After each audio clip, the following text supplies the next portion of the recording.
Oh, shit.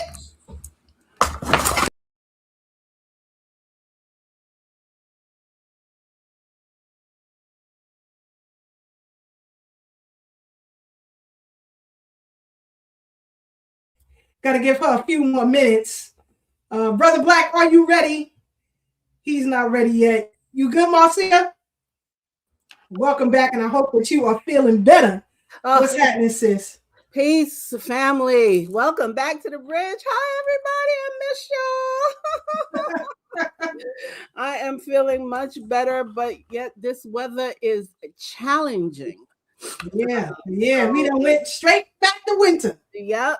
Keep that oregano, keep your echinacea, keep everything going so that the system can stay in check, people.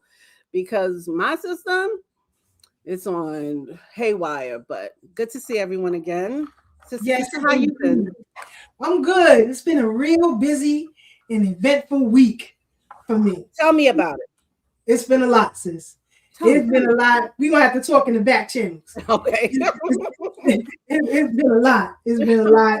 Brother Black, are you ready? He's not ready yet. We'll give him a few more minutes. But actually, I was in Bayonne, New Jersey last Saturday at Miss Wanda's Soul Food. If you ever get a chance to get out there, check her out. Tell her that Keisha and Swap sent you there. We had a good time, good history lessons. It was very eventful, and I was very much surprised because I didn't know that some of my Swap sisters would be there, nor did I know that my sisters, my family would be there as well. So shout out to Kim, Lisa, Denise, Tashima Tawa, yes, and Natasha.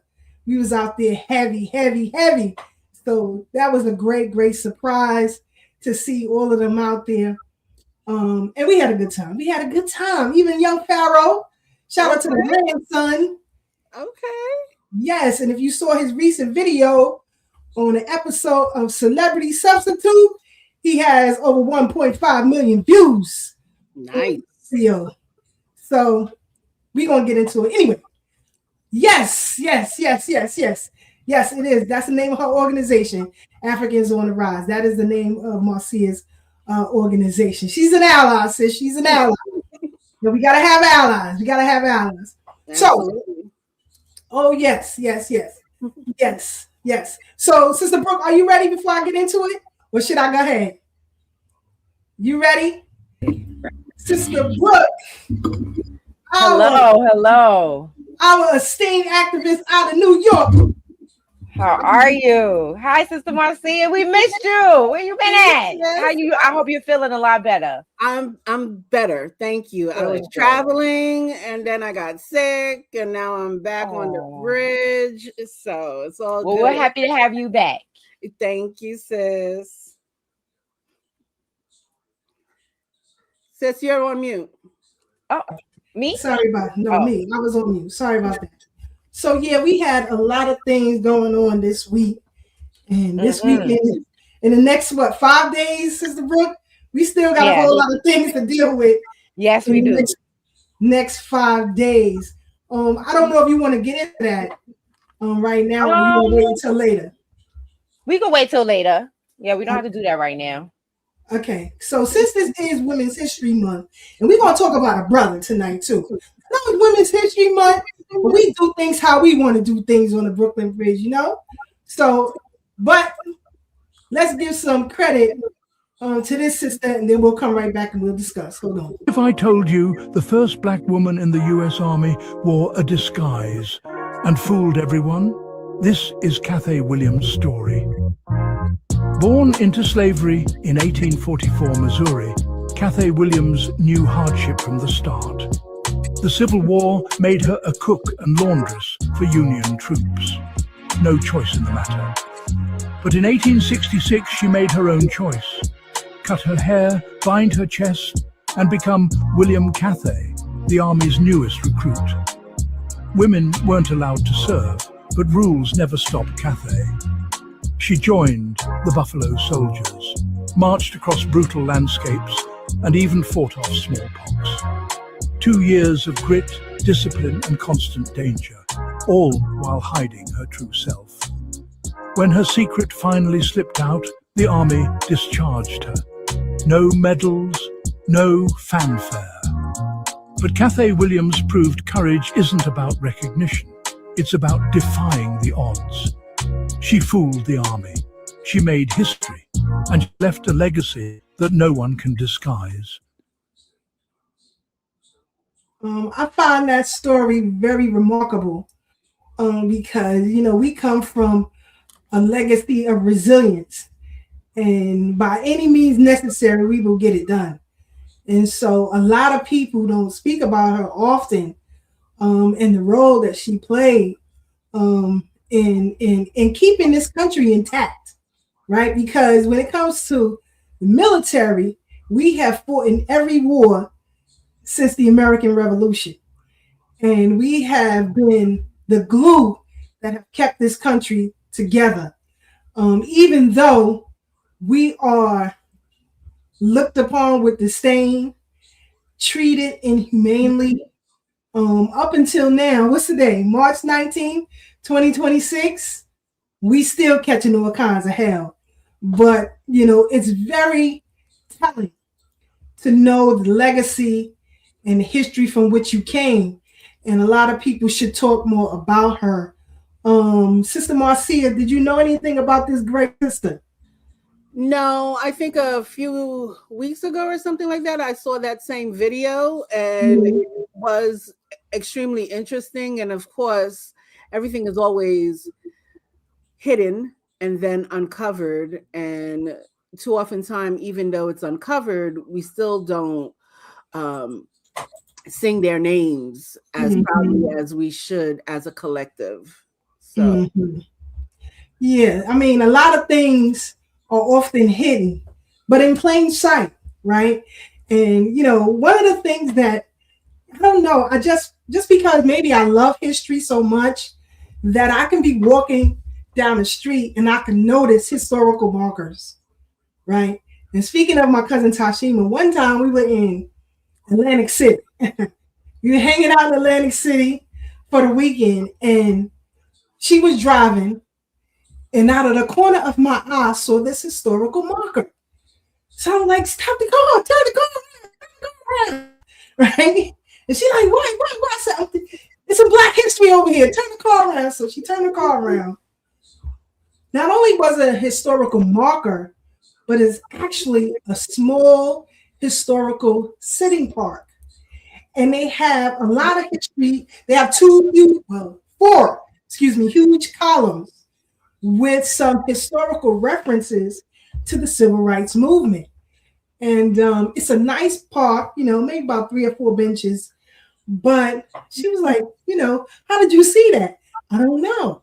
Like, I guess because, it's in my DNA to just look for it, And I did that with my sisters when we were in Nashville, Tennessee. And we were in an Uber. I don't know where we were going, but we were in an Uber going somewhere. I'm like, that's a historical marker over there. That's a historical marker. And come to find out, that historical marker was a plaque about Samson Keever, who was a Republican senator right out of enslavement, very wealthy businessman. And he actually sat as the chair of the Committee of Immigration. And so, with all of these immigrants coming into the country, nobody knows his name. But if it wasn't for him, working with the likes of Booker T. Washington, a lot of you wouldn't even be here. And so for all immigrants out there, you should get to know this man. But I want to talk about this brother, David Blackwell. I want everybody to know who David Blackwell is. Matter of fact, let me pull it down some. This is just my AI depiction of his image. But David Blackwell is an AI pioneer. Let me make this a little smaller. he is an AI pioneer. Now, those of you who caught in on that NVIDIA boom last year, where they split the stock to 10, and you got what, $1,000 a share or something like they gave away. So if you bought into NVIDIA back then, NVIDIA named the chip after David Blackwell. It's called the Black chip. And a lot of people play around with AI today and don't even know this man or his name and what he's done for artificial intelligence. He was born in 1919, groundbreaking American mathematician and statistician whose work helped to shape modern probability theory, game theory, Bayesian statistics. He is widely regarded as one of the most influential pioneers in mathematical statistics and a trailblazer in academia. Blackwell made foundational contributions to what is now called Bayesian decision theory. His work formalized how rational decisions can be made under uncertainty using probability, an approach now central to artificial intelligence, machine learning, and economics. And so now where you have a push for more students, in particular Black students, to get involved with STEM, it's important. If you got someone at home who's into gaming, you should tell them about this man, because he developed things that is used today, whether it's in gaming or AI. And so he was very humble man. He didn't like to be called the first Black anything, because, that's just the type of man that he was. I recently saw an interview with his granddaughter, and she talked about the greatness of her grandfather and how he had children of different ages. So let's say he had a son or a child that was 8 years old, but he also had a 15-year-old or a 17-year-old, and they would take road trips, and on those road trips, they would use the Green Book, right? Throughout the South, knowing where was safe for you to stay, eat, and the road you should travel. And, he made that quite interesting. This is the tale from his granddaughter. But, get to know David Blackwell and share that history with the people, because, a lot of us today are using AI components, especially in streaming, stuff like that. We are using AI components. So get to know this man and share his story, right? I think it's very, very profound. People talk about, what have you done? What have foundational Black Americans done for us lately? The arrogance and the rudeness of it. But here is a man that invented components that we all use today. I see our brother Devon, the U.S. Freedmen Project president, in the background. You ready, brother? Brother Devon, the U.S. Freedmen Project president, up on the Brooklyn Bridge. What's happening? What's happening? What's happening? Good evening. Good evening. This is ladies' night, so don't let. Thank y'all for allowing me to crash the party. We got brother Black. We got brother Black. Black, you ready? Oh, okay. Good. Okay, good. There you go. Because you were slipping in and out, Black. I couldn't see you. There we go. What's going on, brother Black? Hey, sister Brooke. Hey, sister Marcia. We missed you last week. And as always, my big sister Kate Fighter Keisha's in the building, holding down the bridge, like she in the toll booth. You understand? nobody gets through without paying your fare. Glad to have you Black with us, brother. We got a lot to discuss tonight, Yes, indeed. Well, brother Black, you got any little gems for us tonight before we get heavy into this birthright citizenship?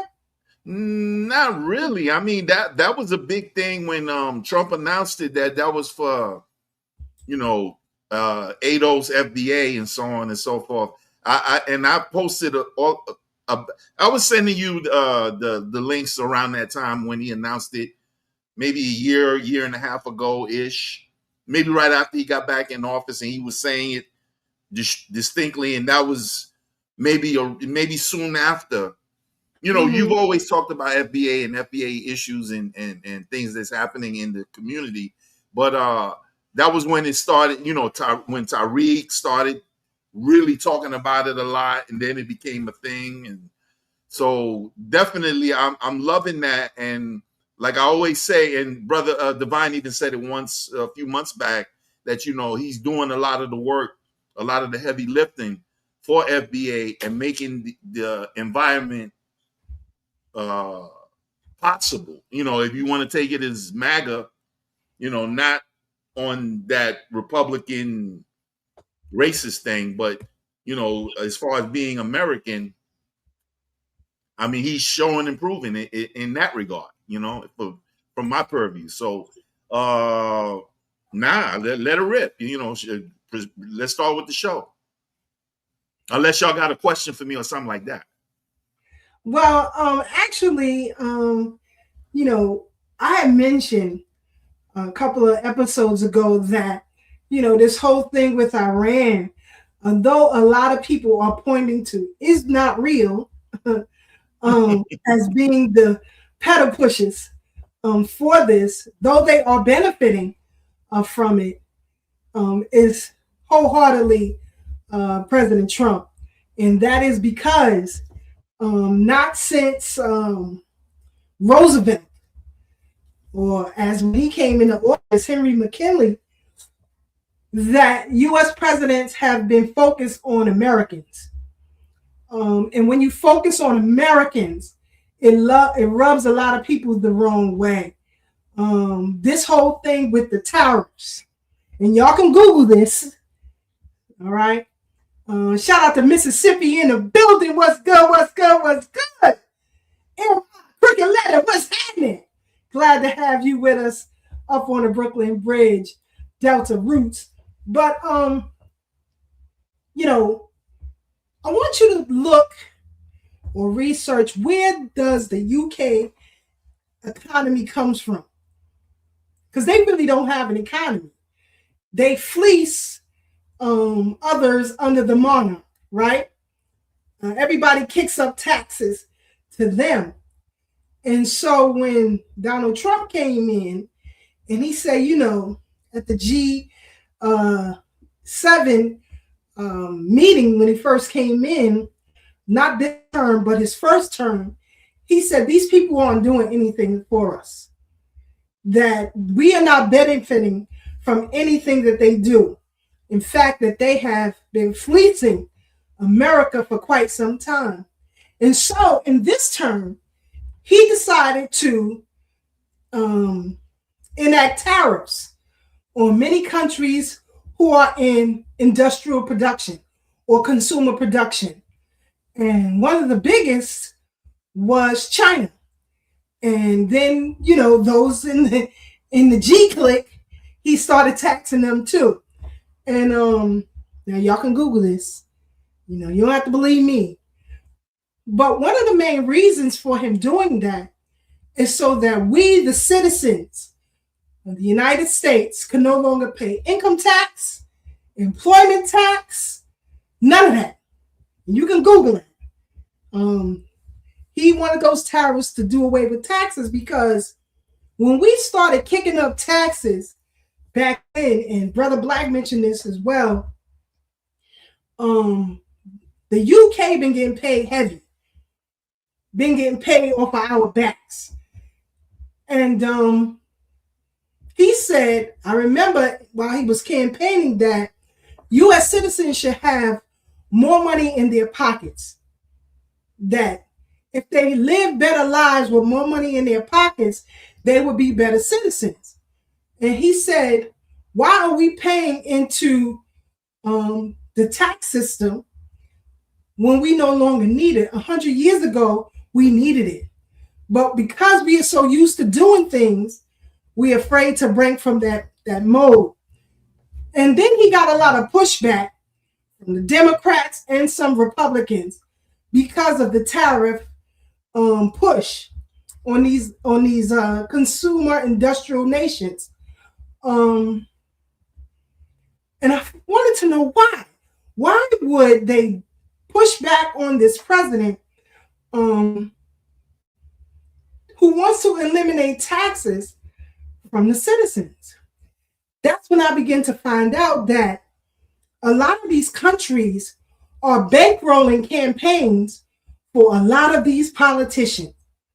A lot of them getting foreign money from Colombia, from Britain, from China, all over. And you have to ask, why would foreign entities, business or government, fund U.S. politicians? That led me to the book, The Invisible Coup. And baby, when I tell you, that book is telling, it is telling. I'm going to play a couple of clips from it in a few minutes, but I know Sister Brooke checked out the book. If you can, let the people know your take on that book, The Invisible Coup. That's a book that every American needs to read. Black, white, purple, don't matter. Every American, they call us red blood. Every red-blooded American needs to read that book to hear how they have been, how other people have been infiltrating our systems. Just the insidious nature of it, from Mexico to China to all of the Central and South American nations. How they've been able to do that, funded by Russia. It's amazing. And how this delineation movement really has put, now the book didn't say that, but this is what I'm gathering from it. The delineation movement really did put a monkey wrench in that plan, because they assumed that, because of the religion that, like what President Devine calls the religion of Pan-Africanism, that had got us, or it had us in a chokehold for a little while, making us believe that this country is not ours, making us believe that we are separate and apart from this land. They assumed that we would go along with the coup. And so, it's just, like I said, that book is just extremely eye-opening. I'll wait till you start playing clips, and then I'll go, deeper into some of my thoughts and stuff like that. Cool. Brother Devine, were you able to check out that book as yet, or no? Nah, not yet. That's definitely one of the books that's up next on my reading list. Sister Brooke has, shared enough of what she's read to make sure that I understand how imperative the knowledge in that book is to, what we're doing, even though it may not sound like or look like it has a direct correlation because of the things and the tactics that are being used at this point in time against us. And like she said, just the process of what I call denationalization of Foundation Black Americans. All of it is, again, politically, what I've come to understand in this movement at various different times in it, based on various different experiences, is that none of this stuff is happening in a vacuum. I remember, and I'll land here, I remember watching that show, I don't know if anybody else has seen it, called Manifest. And as I was watching Manifest, one of the taglines of all the characters in the show, as they would continue to unfold what was happening to them, was that it's all connected. And the longer I'm in this fight, and looking at all the tools that they use to weaponize against us, you start to see that it is all connected. Yes, indeed, brother. The name of the book is called Invisible Coup by Steven Schweitzer. And yes, The Invisible Coup, that is the name of the book.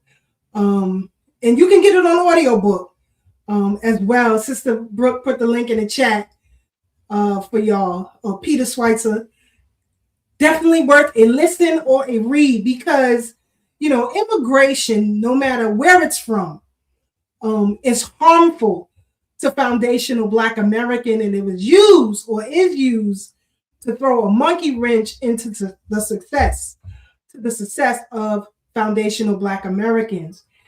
And it is also used as an erasure of our history and legacy, right? So when people come in, and let's take Lower Manhattan, for example, right?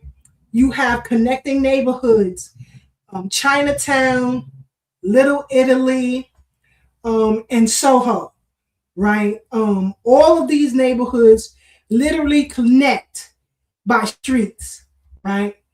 And so that is what, you know, those areas are known by, those names.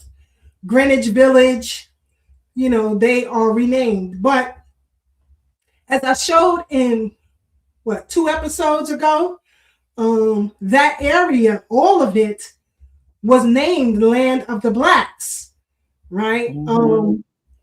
And nobody knows that history. Nobody talks about that history. It's like we never existed, that we weren't the founding families or some of the founding families of New York and Brooklyn in particular. So we're going to play this clip or a couple of clips from Invisible Coup, and Sister Brooke put the link in the chat, and y'all can check it out at your own leisure, okay? Hold on for a second. Here we go. The Invisible Coup, released January 20, 2026, argues that U.S. elites and foreign governments are deliberately using immigration as a political weapon to reshape demographics, influence elections, and undermine sovereignty. The book has already sparked controversy, with Schweitzer alleging practices like birth tourism and coordinated influence campaigns by countries such as Mexico and China. Overview of the book.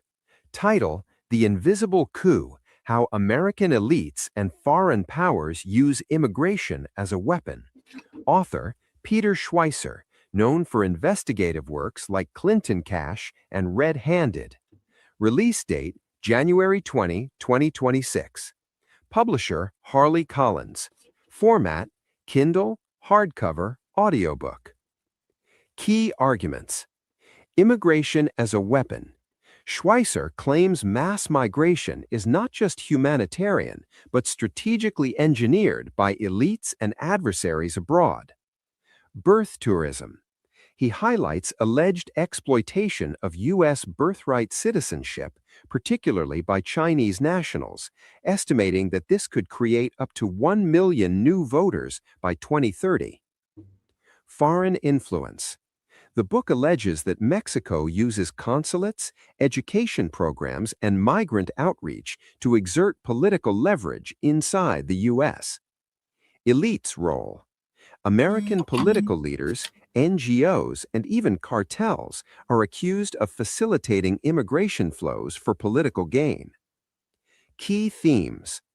Demographic change. Immigration is framed as a deliberate tool to alter the U.S. electorate.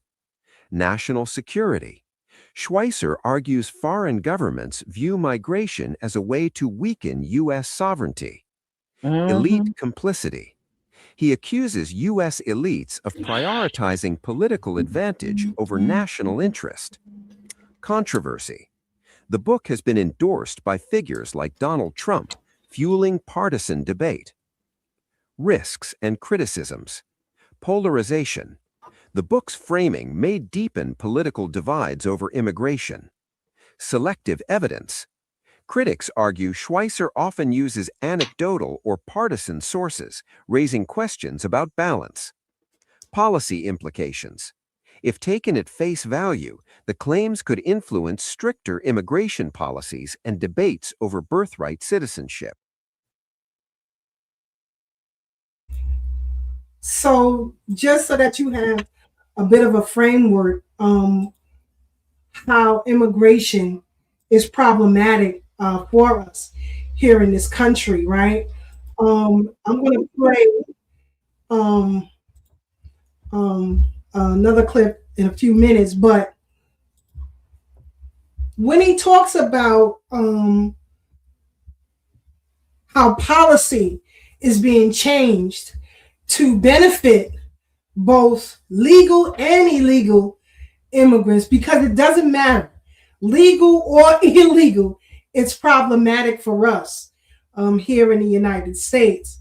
Another book that you can check out is Back of the Hiring Line by Roy Beck. That book is also very, very telling. And I'll try to play some clips from that as well. But policy, as it relates to giving legal and illegals a leg up. You all can research or check out episode of about a month ago when we talked about Office of the New American and how this apparatus is used to push through legal and illegal immigration into the country, getting folks driver's licenses, CDL licenses, fast tracking loans for businesses, getting them bank accounts, assisting in housing, assisting in medical benefits, all of these things for both legal and illegal immigration. And at the same time, you will have folks, and it doesn't matter the ethnicity, you will have these same folks who tell us that we are lazy, that we don't take advantages of the opportunities given to us. You know, I know people who receive all types of free medical benefits, you know, that I can't get, you know, but they get. And so these things are problematic.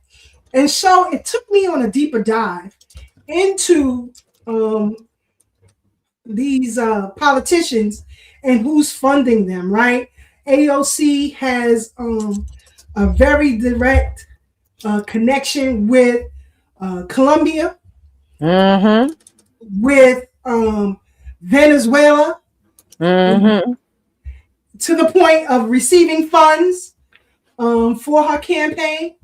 And this, I think, what was it? The former mayor, Eric Adams, was outed for receiving funds from foreign nationals out of Turkey. And so these things are severely problematic. And this is what the book, The Invisible Coup, goes deep into, because people are not capable of going against the U.S. militarily. And so they are using immigration as a form to take hold of this government and take hold of the resources. There are people who are in Congress, in the Senate, in your assembly, and in your city council who are first generation, who are advocating for resources for their particular ethnic group. They are sitting on committees. How the hell did Yvette Clarke get to be head of the CBC, the Congressional Black Caucus? And this is, and she has programs specifically for other groups. But when asked about tangibles specifically for foundational Black Americans, they give you nothing but benign neglect and foolish commentary, right? We were on a Zoom a couple of months ago that was hosted by Yvette Clarke. Hakeem Jeffries was on the Zoom call. The head of the Democratic National Convention out of New York was on that call, actually trying to teach people how to break the law to help keep illegals in this country. How is it that the city council is trying to tell people how to break the law? Yeah, get your head busted and you go to jail. Telling illegals how to secure their property that they should not have in the first place in this country. I found all of that problematic. So I see Sister Brooke is itching at the bit. Let's go to Sister Marcia first, and then we'll go to Sister Brooke.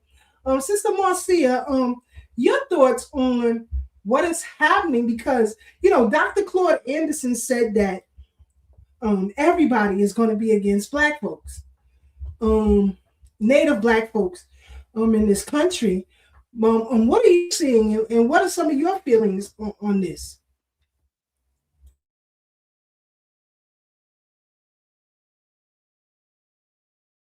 I think she's frozen.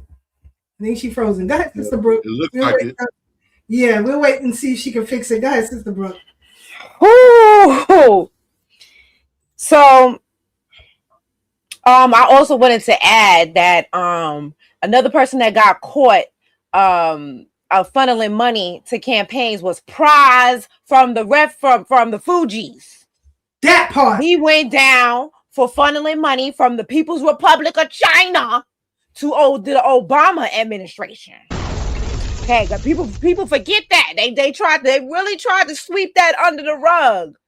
Like if a hip-hop artist, somebody who is a guest in our culture, using his influence to funnel money into another guest in our culture campaign. I want to make sure that is well known, because they really try to cover that up. I don't know. You want me to keep going, or you want to let Marcia go? Because we're gonna let Sister Marcia. Let's let Marcia go. But she said no. I saw Mommy walk through the camera early too, Marcia. Tell her I say hello. So go ahead. Okay. Yes. Some of the things that I just remember off the top of my head, right, was the fact that they were talking about how that we don't think about. Okay, one, Mexico, the country of Mexico, is very much has a grudge against the country for that war. They feel that even though they legally sold parts of the country that they didn't even have ownership of for very long. What I think the states are California, Wyoming, Arizona, Nevada, Texas. Those are the ones I can name off the top of my head. And they feel that those states should belong to them. They feel that, I forgot the name of the Mexican leader who was the president at the time. They feel that he was an embarrassment to them for selling those parts off. And it is their goal, their mission in life, even though their current president does not have a Hispanic last name. Her name was Sheinbaum. That's her name. Okay, exactly. I didn't want to say that. Come on, Brother Black. You gotta get YouTube friendly language, right? You gotta use YouTube friendly language. But yes. Kazar.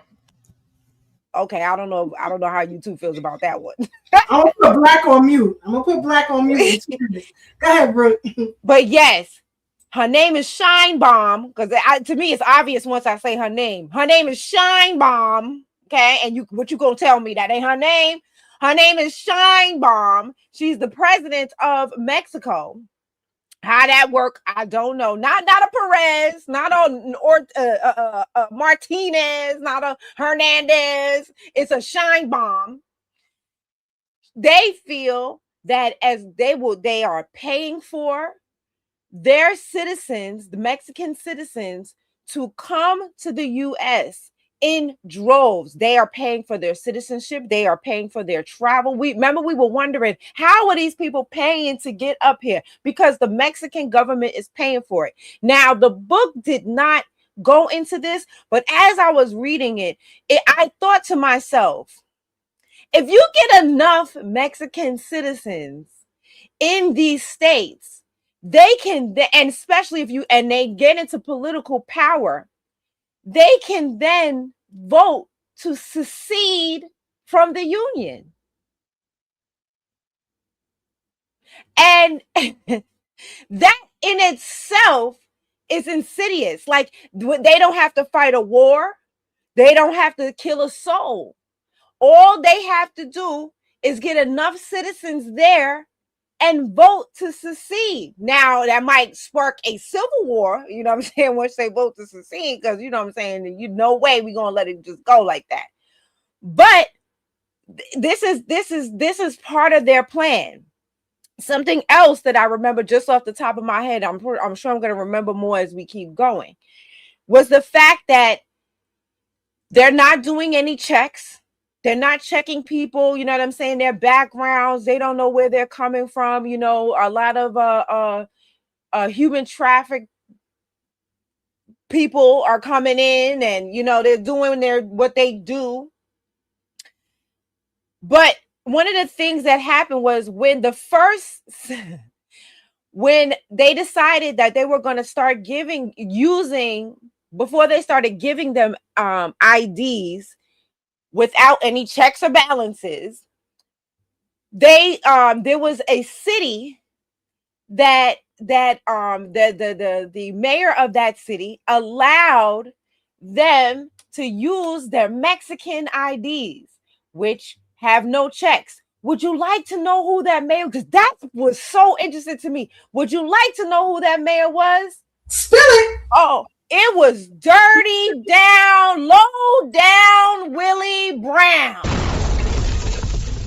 lover to Kamala Harris, the same one who put Kamala Harris in place to do what she was intended to do, but we stopped her ass. So we got low down Willie Brown, allowing illegals to use their previous state ID in the city of San Francisco. That is true. It's crazy when you start getting into like who did what. And I've talked about this on a couple of lives. The fact that initially this started because they wanted to bring in the Democrats wanted to bring in voters. And we're talking as far back as the Clinton administration. Woo! You're going right to where I need to go. Go ahead. We talking as far back as the Clinton administration. They have been bringing these people in to be Democratic voters. But here's the thing. They are only Democratic voters for the first presidential election that they are in the country. Because once they be here 8 years, they then flip and become Republicans. So then the Democrats got to bring a whole new crop. And this is why we have this continuous open door policy of illegals, because they keep flipping administrations once they get in. Once they get here and they become legal, and even when they're not legal, we seeing that right now. Even when they're not legal, they flip and become Republicans. That's right. So the Democrats are constantly bringing in more of these people to try to basically secure that. Now we see why the Democrats kept winning certain elections. Not because they had the voter base, but because they keep bringing these people in over and over and over again. And I'll land there for right now. You know, told y'all she was going to throw flames. But just in case y'all don't believe me, in places like Chicago, New York, all of these sanctuary city places, U.S. Customs have intercepted many fake driver's licenses by the thousands that are coming in. high-volume shipments in one 14-day period. Custom Border Patrol officers in Louisville seized 7,708 counterfeit licenses. In another instance, 743 fake IDs were seized in 2 weeks at O'Hare Airport in Chicago. This is what's happening in Cincinnati, all of these places. And so you ask yourself, how is it that, these politicians ain't speaking on this stuff? And I played this a couple of weeks ago for those who forgot. And for those who didn't believe us when we said that it was happening. Allowing illegals to vote in these sanctuary cities. Now, this investigation was done in New York. In New York, right? New York. And so you wonder why certain cities are filled with so many immigrants as politicians, and why you're not getting tangibles, why you getting taxed out the wazoo. Because here in New York, Brooks' favorite mayor, Zohran Mamdani, is about to tax us up to the heavens. And for all of you who voted for him, I hate your guts. I hate your guts. I hate your guts. You just said that was Brooks' favorite mayor. That's love to hate. Bronx. That's why he's from the Bronx. He don't know no better, y'all. He gotta say, like your grandmama used to say, bless his heart. He don't know no better. But they are voting illegally, and that's why you have such an influx of illegals coming in, because Black Americans are tired of holding up everybody. And they couldn't take it. You see, Kamala lost with over $1 billion in her campaign trough. She got nowhere. Recently, city girl Sassy Jasmine Crockett, she thought she was gonna make it too. I always told y'all on this platform, we are the glue that holds all of this shit together. And since the last 8 years, we've been pulling back. Say no more. We will let this sucker crumble to the ground before y'all continue to eat off of us. But should I play this clip now, or could I go back to something else? There's something else I want y'all to see. Let me play this clip, and we'll come right back. Before you were about to accept my voter registration form, even though I told you I was a green card holder. I'm just a green card holder. So you're not going to report me if I do this, because No. We accept anything that comes over the counter. We have people who come in here and they have legal situations and they register, they weren't a citizen, boom. So how often do things like that happen? Right now, I'm in front of 200 Varick Street in New York City, New York, and inside this building on the 10th floor is an office of the New York City Board of Elections. Now, I'm going to go in there and I'm going to pose as a non-citizen Canadian green card holder. I'm a green card holder from Canada. And I'm just going to see how far I can get in the voter registration process. So let's see what happens. So I talked to a gentleman before and he said he could help me with registering to vote. It's my first time. So what do I have to show you guys? everything you fill out, you swear in an affidavit that everything you're putting down is true, and that's it. Can I have a seat, fill it out? Oh, got it, okay.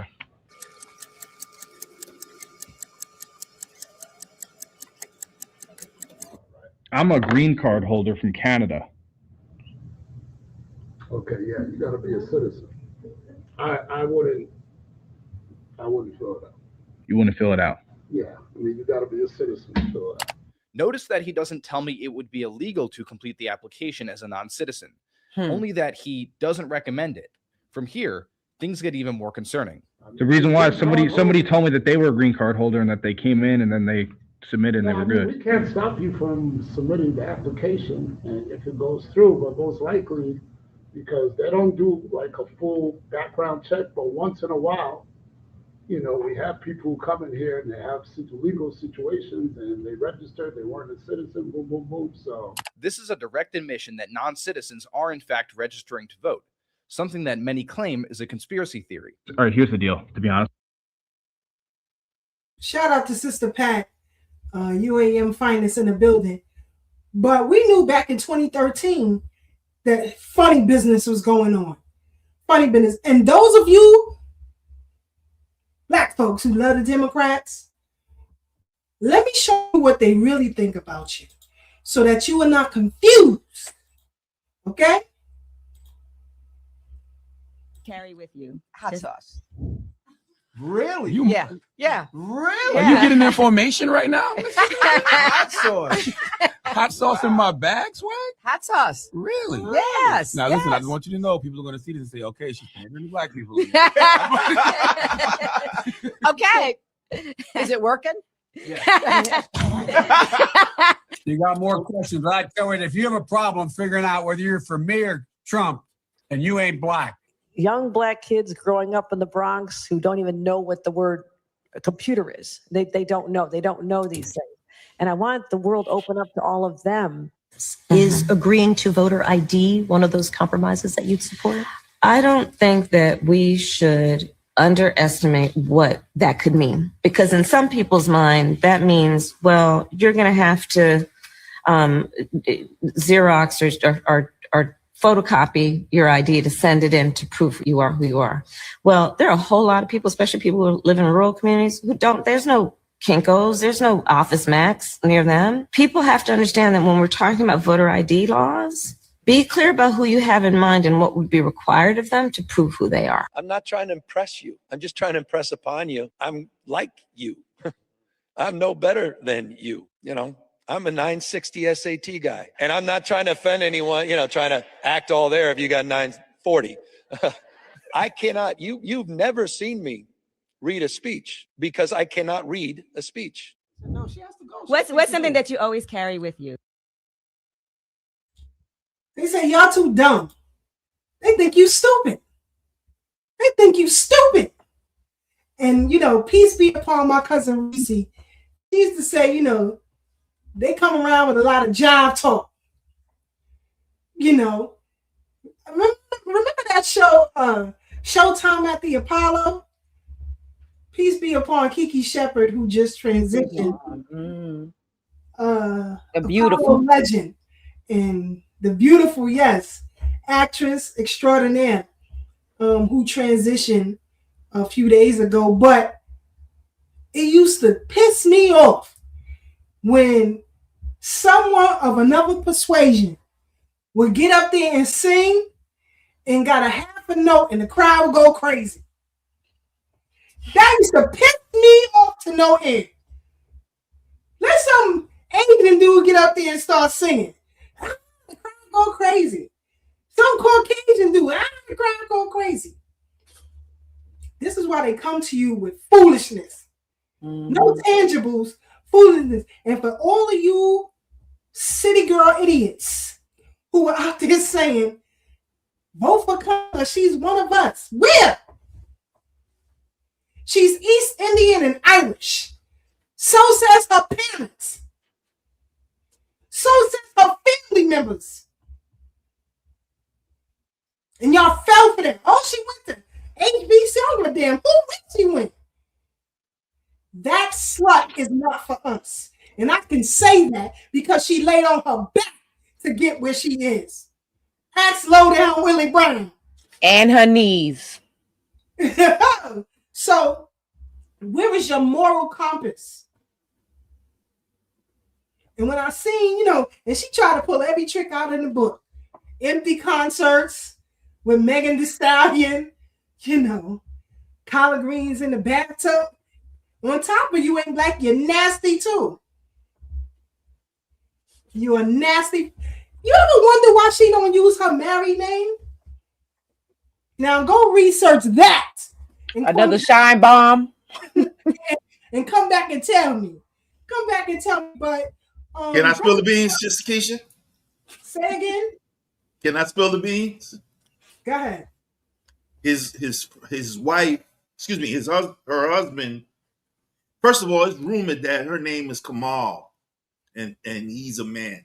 I'm not going to get into that. I'm just saying for the consumption of those listening.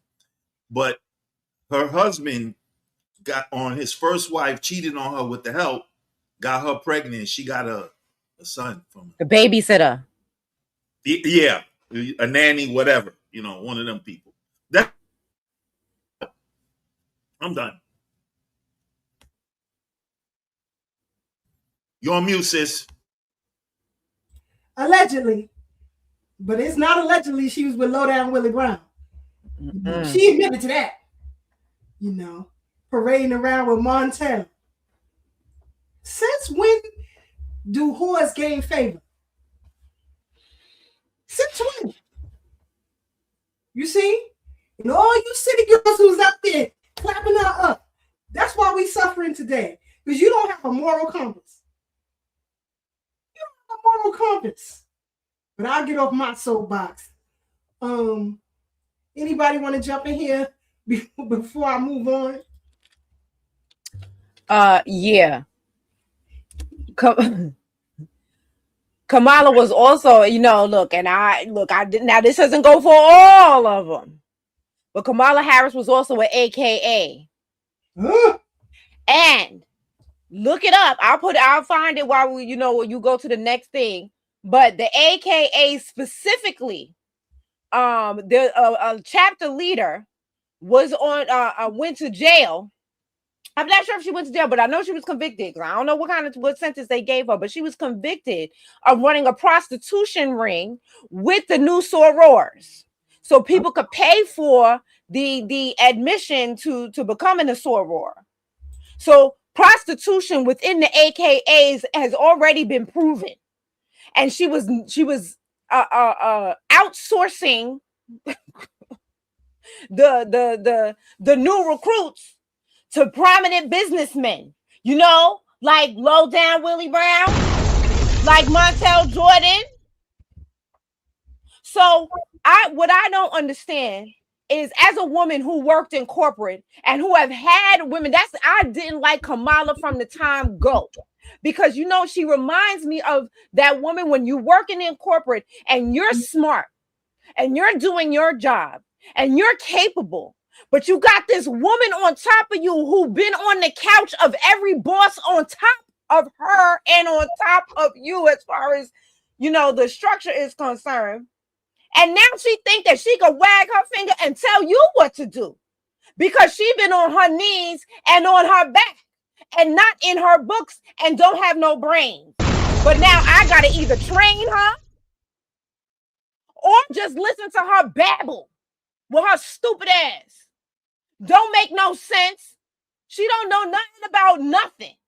But now she's my boss. And that's what Kamala Harris reminded me of from the word go.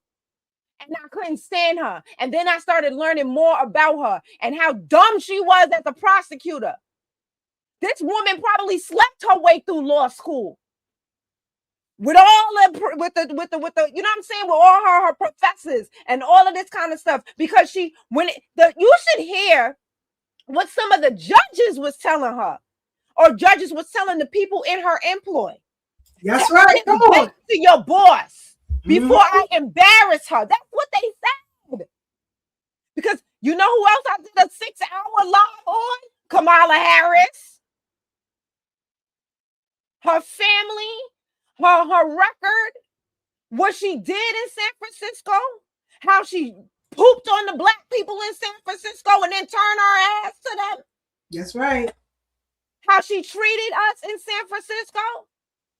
How she sat there and there was a person that worked for her, that worked in the lab of the crime unit.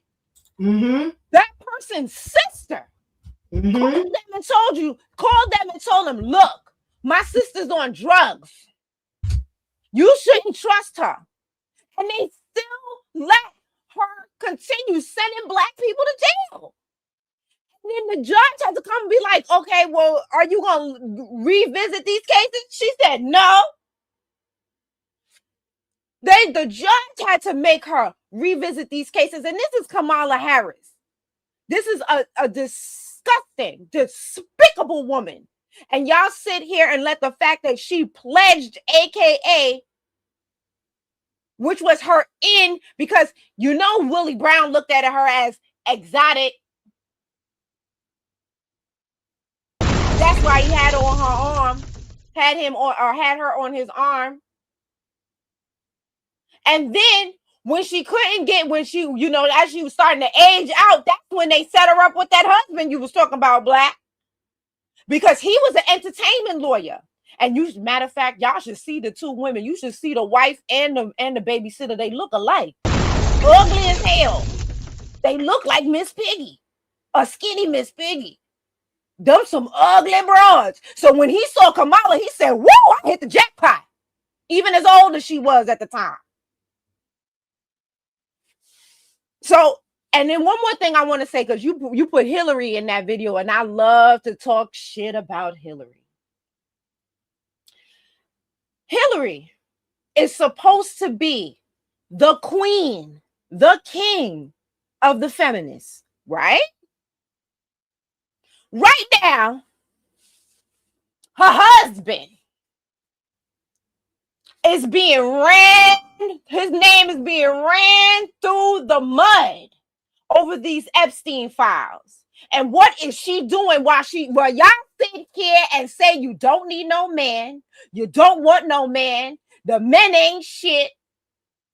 She gonna stand by that piece of shit Bill Clinton until the day she dies. This man has embarrassed her internationally in front of the world. Sticking all kinds of cigars and everything else up in places where they shouldn't go. And the whole world knew. And she knew too. And she stood by her man. She didn't let y'all she ain't getting no divorce. When her and Bill Clinton first got together, she was a hippie. She had long hair, long dark hair, and glasses. But the women in Arkansas didn't like her. And so she had to change her entire image. You see what she did for her man? She changed her entire image so that he could get elected and she could be his wife. She dyed that hair blonde. She got rid of those glasses and wears contact lenses. And the whole pantsuit thing happened because somebody took a picture of her dress. So she changed her whole image for a man. And so I just want Black women to understand when you are sitting there taking cues, because didn't she have Meg Thee Stallion in the garden talking about wet WAP? She's sitting there embarrassing herself, talking about hot sauce and whatnot. This woman will do anything for Bill Clinton. Even now, you can't see. At one point, you could be like, oh, well, she didn't want to get rid of him because she wanted to be president. She ain't got no chance of being president now. And she still won't let you talk bad about her man. You should have seen her in her testimony. Bill Clinton was nicer, and that's always the case. Bill Clinton was nicer to them people who was dragging his name through the mud than she was. She was hot in the mug. Don't you dare talk about my man. She was ready, okay? Her neck was popping and rolling around as they was trying to talk about her man. She don't let nobody talk about her man. And I just want Black women to understand, when they sitting there and you're telling you and trying to convince you to get rid of your man because he had indiscretions, and I'm not saying that's right, they ain't getting rid of this.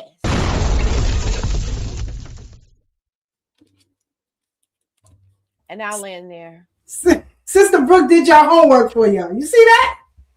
And you can follow her on YouTube so you can watch that 6-hour expose. Not only did she cook Kamala So did Candace Owens. Cooked her whole entire family. Yep. The whole family. Can I say something right there when you get a chance? You got it, bro. Go ahead. Go. Yeah, man. So, and I just put a bow on what Sister Brooke was saying, because that's the exact point that I was going to segue into. You can kind of understand the actions of a Hillary Clinton, except there are no more elections to run. And so for you to try to blame it on, well, it is still politically expedient for her to have ties to this man. No, that ain't it at all. It is the hypocrisy of feminism. And that is just yet another tool of white supremacy and how it's weaponized against our community, our people, to destabilize the momentum that we have had at the moment it was introduced. And now they're doing the same thing, continue to do the same thing with immigration as we continue to have the momentum in this new and latest renaissance. But the good thing about us, especially this current crop that are helping to push this renaissance forward, is that we have learned from the mistakes of the past. And we we're are gonna hold on to our men.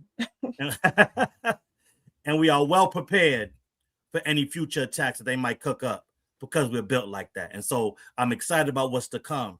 But to go back to Kamala Harris, I would say she is the prototype, but she is a copy of, in my opinion, of the most devastating prototype when it comes to what a tether is and how they come in as the Trojan horse and destroy our community. And that is Barack Hussein Obama. He was the prototype for the modern day tether and what they are paid and instructed to do by the power structure. And so one of the reasons why I got into this fight, roughly around 2019, was that Democrat primary where Kamala Harris was running, and you had damn near every Democrat on the board running based on what happened in the previous election, where all of the flaws of Hillary were exposed against Trump, where the flaws in the system on how a Roland Martin that claims to be the voice of our community snuck questions into Hillary and danced a jig with Hillary for the Democrat Party, but then pretends to be a champion of foundational Black Americans with his Haitian ancestry, I might add. He's on that tether list as well. Don't forget about Donna Brazile. She did the same thing. 100%. Sure did. And she was his accomplice, his co-conspirator in that. 100%. But when we get to Kamala Harris and her time in California, understand what happened during that primary. And now is my introduction into this space. So it's something that we had a huge hand in making sure and exposing her online for the tether that she was, even though the term tether at that time didn't even exist. But the concept did, the way in which they moved did. And so it's the same old game. And Kamala Harris was the first Asian and Indian everything prior to that primary. Not a word of this imaginary of African descent or whatever they're trying to claim she is, to have her have some stake in quote unquote Blackness, even existed. It wasn't even in the lexicon. But when she announced that she was going to run, she ran to Howard and announced on Dr. Martin Luther King Jr. weekend. And so that was the foundation of the tethering, because she knew running as herself, she didn't stand a chance. What she didn't know is that a burgeoning renaissance was afoot. In the same year that she decided to bring her East Indian ass out and claim to be Black and run. And so we exposed everything else. On top of all the corruption that Sister Brooke laid out, I want y'all to remember this name and look it up, because it's a story that usually falls in the cracks. And that name is Mitrice Richardson. M-I-T-R-I-C-E Richardson. She was a young woman that got arrested, might have been having a mental crisis or breakdown, and she was taken into police custody in a precinct that was rife with corruption. And her family called and said, you know, we'll be there in the morning. Don't release her because where she's at is nowhere close to home. It was like up in the hills in California. I don't know all the exact areas, but it's kind of like where the rich white folks are at. And they told her that they told the parents that they wouldn't release her. They released her anyway in the dead of night. They said she had gotten into many different scuffles with the police at the time in that precinct. That same one that had all the corruption and bodies piling up. And they released her, and she was never seen again. But they did find her remains, and the crime scene was tampered with, and Kamala ran on finding out the details of that case and promised the family that she would help them. After she won her election, they were thrown away, just like the daughter was. Never to get support, never to get answers. And not only that, part of that investigation uncovered more of that corruption in that police department, and nobody in that police department faced any consequence for anything they uncovered, including the death of Matrice Richardson. That is Kamala Harris's legacy. People wonder why Janet didn't come out and support her. Part of her legacy is attacking our brother Michael Jackson in California. See, she has a whole bunch of things in that closet. The one thing that ain't in there is a black ancestor. And I want y'all to understand, because this is something that hit my understanding as this was going on, is that her mother is a clear East Indian.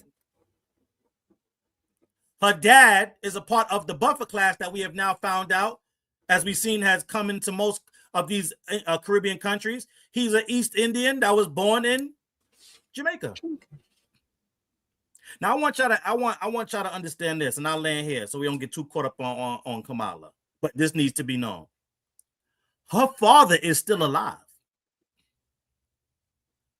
Her father is still alive. And he came out, the only time he poked his head out is when she got on the Breakfast Club and tried to claim that she was a weed smoker because of her Jamaican heritage. And he came out right away and denounced it. You know what he didn't do? Ever come out and say, oh, what are these questions about her blackness? I'm a proud black Jamaican man. I'm a proud Afro-Jamaican man. And I want y'all to ask yourselves this, because we are all foundational black American. Despite popular belief, and I'm glad Sister Brooks said this, we protect our women. And we damn sure protect our daughters. And so I want to ask you this. What black or Afro-Caribbean man do you know that would have sat idly by while his daughter's identity, and therefore his identity, was getting attacked, and he's still alive to clear the air and stay on the record what he is and who she is, but does not? That is someone that has everything to hide. And that's who she was, trying to run in the public square and getting cover, because you know I got to bring it back to the religion, getting cover from the Pan-Africans and the Democrat shills. They were the main ones shaming the foundation of Black American grassroots for even questioning this woman's lineage that was easily questionable. You have to be a fool not to question it based on what she was saying and what she was doing. And that's outside of her stealing Dr. King's story of protesting as a child and saying freedom instead of freedom. She did that too. That's on top of her keeping inmates locked up longer than they should be so they can have the slave labor. That's on top of her sending a Foundation Black American mother to jail because her child suffered from, unfortunately, one of the diseases and ailments that it's not solely or exclusively or exclusive to our lineage and our demographic, but we are one of the ones that face it the worst. Her daughter has sickle cell anemia. And Kamala's campaign laws and initiatives locked that mother up, even though she had legitimate and sufficient documentation saying that's why her daughter was missing school. So this is Kamala's legacy. And all your favorite Pan-Africans and Democrat shills were providing cover for her. And to this day, will still tell you, oh, that we're in this position with Trump because y'all didn't want to vote for the black woman. What black woman? She ain't black or Afro-Jamaican. I want to say that on the record. And y'all could check that and go run tell them that. She's neither. She's one of the original tethers in this game. And they provided cover for her because they are not here for us to have the collective uplift that we are demanding. They need business as usual. And we are not allowing that to happen. I'll land there. Hey, Brother Divine, was that the same interview where she said also that she used to listen to Snoop and Tupac and smoke weed to that, but I believe she graduated and they weren't even out yet? Was that the same interview? Okay. That's right. Thank you. That same one. Can I just add one little thing? The East Indians didn't even vote for her.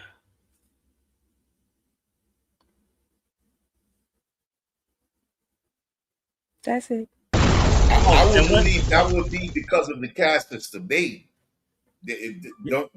white Indians. Ooh.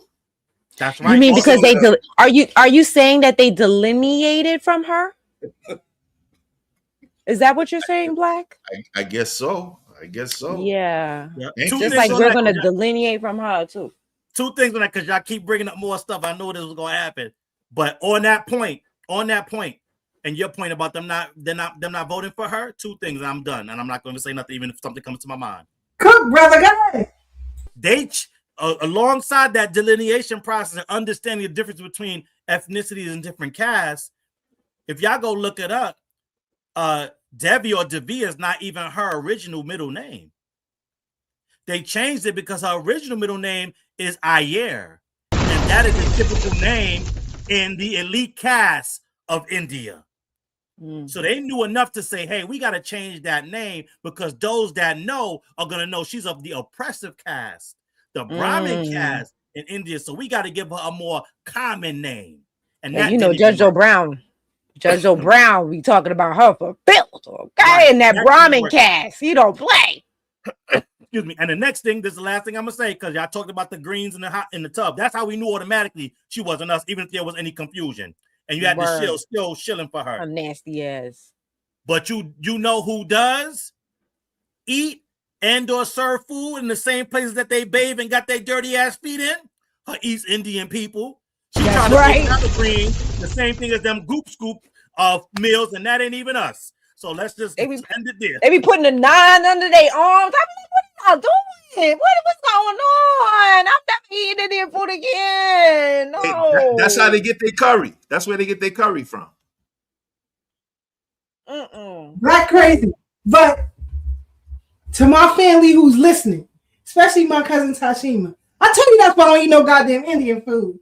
I ain't never in my life had Indian or Mexican food because it looked like baby doodle. I can't do it. Food is visual. Then it got to smell good. Then I can try it. No, it don't look good. It don't smell good. Not me. I'm very sensitive to smell. But sticking on Kamala Harris, let's not forget how she stole the estate of the Yes. great Nina Simone. That's one of the things I talked about in that 6-hour live. Yes, ma'am. Okay. We did an expose on this many years ago. Many years ago. On Thorough Black Talking. Check through our archives. If it's still there, I might have downloaded it. But we did an expo on how this hoe stole the estate of the great Nina Simone. And see, when it comes to politics, they rely on you not reading. That's right. That's why they keep throwing sound bites at you. Because they know you're not going to read. Because nobody with, as Alta used to say, a ticking brain cell would even consider such a thing. It's the same thing with the magic mulatto Barack Obama. Where he come from? Out of nowhere. That whole scandal on how he got that Senate seat. That was enough for me. That whole Popovich or whatever his name was, when he went to jail and all of that, who was at the center of it? The magic mulatto. You know, and it came in with that dark-skinned wife, and black people, especially black women, lost their minds. Not once, but twice. See, listen. Yeah, I'm we from did. The Brook. You mean his dark-skinned husband? I'm from the Brook. Okay? Both of my great-grandmothers are buried near me. I'm deep in the soil here. You can't run no game. I can see where he come from. All these, as Jim Clyburn keeps saying, sloganaries. He won 2 elections off of sloganaries with black people. You know, y'all need to repent for voting for him not once but twice. Y'all need to ask and beg for forgiveness, because that is some crazy stuff. Where that food come from? But you know, Sister Brooke, you sent this clip from X, I believe. Which one? This one. Is that what you sent? Oh yeah, when President Devine was talking about how we treat men, our black fathers treat their daughters. Go down to the video. Yes, I'm gonna go down. I just wanted to know if you wanted to talk about it before I bring it up. Oh yeah, so I don't really even. I'm gonna be honest. I don't know these people, but it hit me so hard. It made me miss my daddy. Make sure y'all send them emails. Send those emails. The dad. I got a problem with him. Hey, you got to tippy toe to kiss her. You got to tippy toe to kiss her. I ain't gonna do shit. Ain't no money right now. I ain't gonna touch you right now. Okay, I didn't say nothing. I didn't disrespect her. I just give the mic to the dad. I got a problem with him. I let you talk. Hey, my turn. Listen, little boy. Okay, check it out. Hold on, man. Let Pops talk. Any man that calls a woman a bitch, hold on. You said address to that bitch. I heard you say it, and I ain't gonna lie. I'm pissed. You got a 9-year-old girl. That's my daughter. Okay, so any man that call a woman a bitch, he's usually talking about what his daddy taught him. His daddy taught him to call a woman a bitch. So in other words, he's probably calling mama, sisters, aunties, and everybody that. So that means you're addressing mama and your girl and whoever else you're addressing. So anytime, but look, hold on. But anytime you have a beef with a man, you take it out on the man. Don't try to get attention by calling a woman a bitch. Because a real man will not call a woman a bitch. A real man will come straight up and say what he got to say without attacking my daughter. Because I'm a 52-year-old man, bro. And I ain't a nigga. I'm a grown, mature, adult black man. And I don't play them games. When I was raised, you didn't say nigga. You got your teeth knocked. You heard that, Gypsy? And when you went up and you said something to a father's daughter, boy, ain't know my daddy was here. That's the end of that. So that's off limits. Yep. Hey, so if you want to battle him, look, if you you got a problem with him. That's y'all problem. Apologize to my daughter. That's right now. Apologize to my daughter. That's all I got to say. All right, let's let him get a chance now to apologize. That was good. That was mature. That was very mature. That was a good. That was mature. I got respect for my elders. I've always been raised right by my mama. I ain't gonna take that back. I'm not no bitch. I'm not no pussy. But it's just with Julian Direct. Yeah, just Julian Direct. I just said it because. You heard he said he was raised by his mama. Mm-hmm.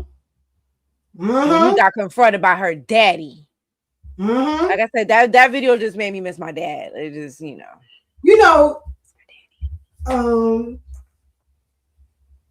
day before yesterday, no, it was Friday, the business meeting for New York reparations. I missed it. I was so heated. They were basically talking about their media outreach. And I wanted to strangle every last one of them. With the exception of one. The one who Brooke can't stand the most. Let me tell you who they were talking that's the only thing she talked intelligently on. Yes. You had Ron Daniels talking about reaching out to the open line. Everybody in the chat who listened to the open line, put a 1 in the chat. I'll wait. He's still talking about the Amsterdam News. Now, the Amsterdam News is an institution. However, it is antiquated. Right? My 8-year-old grandson get more views than the Amsterdam News on all their social media combined. That's just a fact. Then they mentioned Roly-Poly Martin. That tells me the whole goddamn media component of the commission is so out of touch. It's disgusting. And they still, with this Pan-African talking points. Then they talked about the Breakfast Club. How dumb are you? The Breakfast Club was just sold to Netflix. Okay? The Breakfast Club, now that it's under Netflix, have no control of their social media. Whether it's YouTube, Instagram, they have no control of it. They lost it all. Excuse me. In fact, and they suffering. Just Hilarious talked about it on her live. Sure did. She don't even have control of Just with the Mess no more. So why would they reach out to the Breakfast Club? You're out of touch. Then the thing that ticked it off for me, the commission has legal representation. Guess who their legal representative is? The newly wife of public advocate Jamani Williams. I don't know what is. I have to make this somehow part of my testimony on Saturday. Oh, yeah. Because this is crazy. We're going to call her out to her face. In her face. To her face. This is what they think about you. Meanwhile, in California, what's that mayor name? Karen Bass. Yeah. Just gave $1 million to the Japanese. But Black Americans are stuck with a commission to study reparations. That's what they give to you. In the U.S. Congress, they are fighting tooth and nail for illegal immigration, giving them all kinds of tangibles. Nobody has a mumbling word to say about it. But when it comes to a bill that is due for foundational Black Americans, we get all kind of lip service. The New York State Commission is sitting with an unconstitutional bill that they know will not pass nowhere. I'm so thankful for this foundational Black American Renaissance. Baby, shaking up the goddamn world. But when I heard that, it just made me so angry. So angry. The level of nepotism that is taking place within that commission is driving me insane. Insane. And again, I blame the voters. You are so dumb. We are voting ourselves back onto plantations. Literally. They won't have to bust you in your head and kidnap you. You are voting yourself back into it. Please read these goddamn policies. Please read it. And because people talk a little, as Reese used to say, job talk, people fall for it over and over. Now, I'm going to step off my soapbox for a minute. Well, let me play this clip. Hold on, before you play the clip, because we got to talk about that legal representation and how we found that out, how me and President Devon found that out. Got it. Okay? One, before we get to that, when you mentioned all those publications that they run to reach out to, all those forms of media, as a person who used to work in advertising, right? Because that was, you know, the corporate setting where I was in, where I worked around a lot of women who was dumb as rocks, who I wondered how did they get there. Well, I didn't wonder. I knew how they got there. Anyway, so my advertising brain said, that's because they're trying to reach a specific demographic. The news media outlets like Doggy Diamonds that you talked about earlier, that you mentioned to them, they don't want to reach out to those type of media outlets because they don't want that demographic showing up. They want the old Democrat voting, Roland Martin, where my hug, baby, where my Divine is always doing that, where my hug at crowd. You know what I'm saying? And so that's why they reaching out to us, because that's the demo that they are looking for. You know, they don't want no more me, you, and President Devon showing up and Melrose, Mike Melrose. They don't want no more, you know what I'm saying? They don't want no more DWs. They don't want that Paris. They don't want no more of them showing up, okay? So that's that.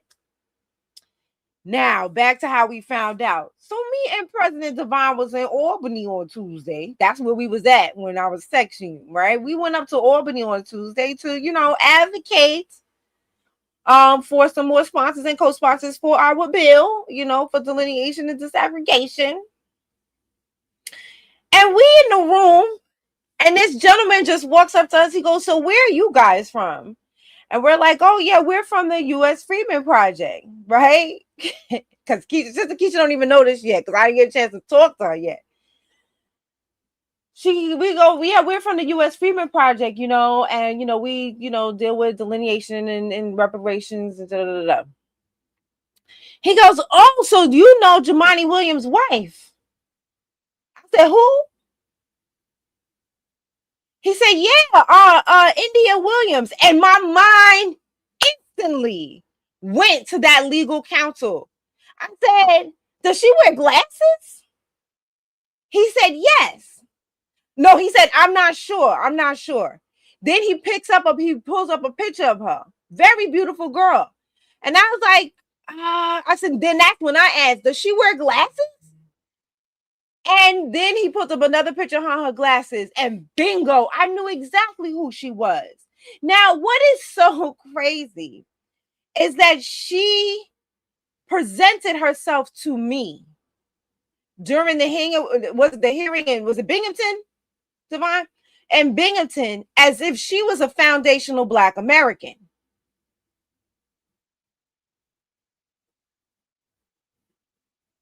And so, not only that, but she reminded me that the first place that we saw her was at the Brooklyn hearing where Jumaane Williams was a speaker. And I did remember her. I remember her being in the audience, and I remember her taking notes. And I remember right, her because I was thanking her for Camilla Moore. Yes, got it. Okay. So it's almost like they tried to Trojan horse her into us thinking that she was an ally of ours. And so here's my thing. If she was like, I'm not here, I don't know what her intentions are, but I know she's not an ally because she refused, she did not disclose who her husband was. And then I'm going to let President Divine talk about what he found out as far as her lineage. And I'll just say this one more thing before President Divine talks. This is how God and the ancestors work. We didn't dig that information up. That information literally fell out of that man's mouth. And he wasn't even trying to hurt the situation. He just was asking questions. Do you know? And I said, I am still in awe at God and the ancestors and how they look out for us, how the information just comes. We didn't have to look. We didn't have it. God wanted us to know who she was.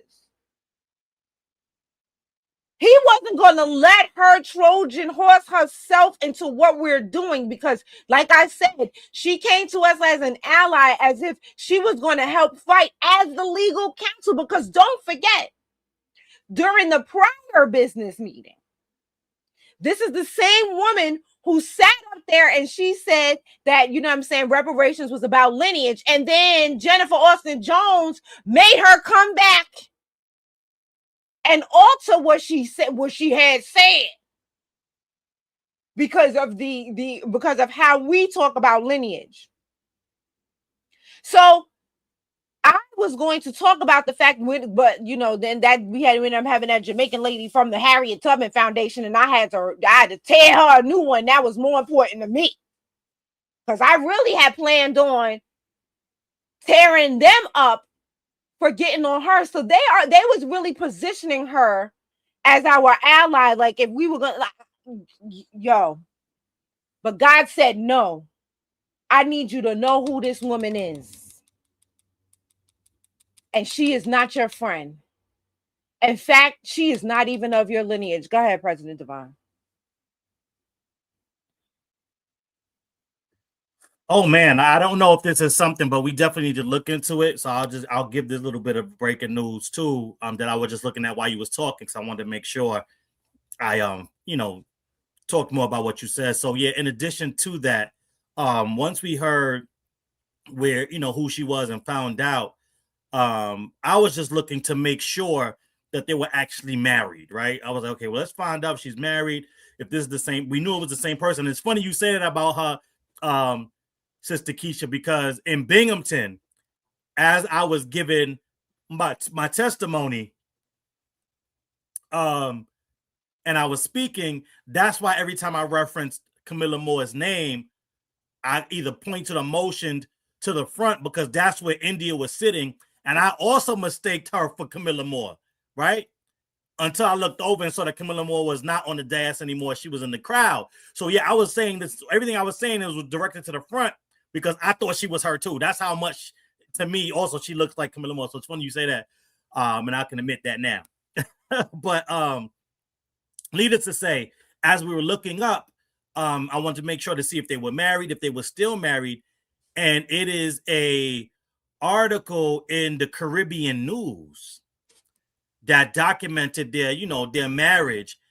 And in the article, it talks about Jemani's Caribbean heritage and India Sneed, who is now India Williams, her Caribbean lineage. Now, I'm like Sister Brooke just said, I don't know what her intentions are.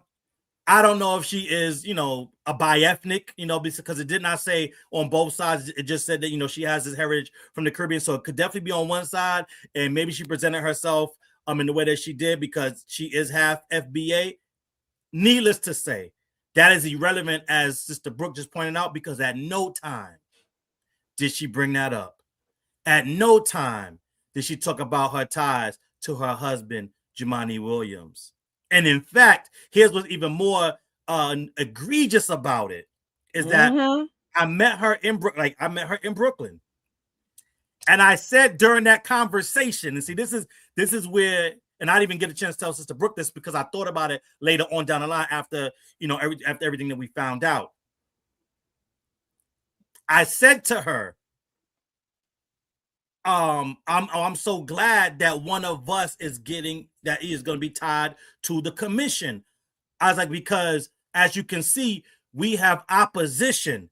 In fact, even Jumaane got up there and said he wants to be race-based, knowing that that's unconstitutional. And at no time during that conversation did she say, oh, that's my husband. Or, yeah, race-based is unconstitutional. And she's a lawyer. At no time did she say that. And so whether she is bi-ethnic or not, she definitely did not disclose to us. And we're supposed to be fighting for the same thing. That, hey, you know what? With all, you know, full transparency, that's my boo. That's my husband. I'm going to talk to him. Or I'm going to get him right. Or I'm going to make this right. She didn't say that in Brooklyn. And she didn't say that in Binghamton. Now, obviously, Jumaane Williams wasn't there in Binghamton. But we were having the same race-based conversations. In Binghamton. In fact, to go a little bit deeper, the conversation we were having while she was present was analyzing and dissecting this idea that Caribbeans get a say in our reparations because that Jamaican got up. That's right. And Sister Brooke had to check her. Check her India hard. was right there during that entire conversation. And still at no time during that conversation did she bring up her Caribbean heritage or her being tied to Jumaane Williams, actual politician that is trying to push race-based reparations.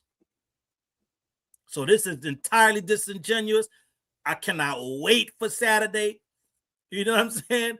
Because this is the type of stuff that they're doing on the low and hoping that we don't catch it. And this is the last thing I saw when I was looking up her name again. I don't know if they're nefarious or not. I know a lot of lobbying bodies and organizations are. But she has ties to something called the Greenberg Trauring Lobby. So she's a former lobbyist that became a lawyer that is now married to Jumaane.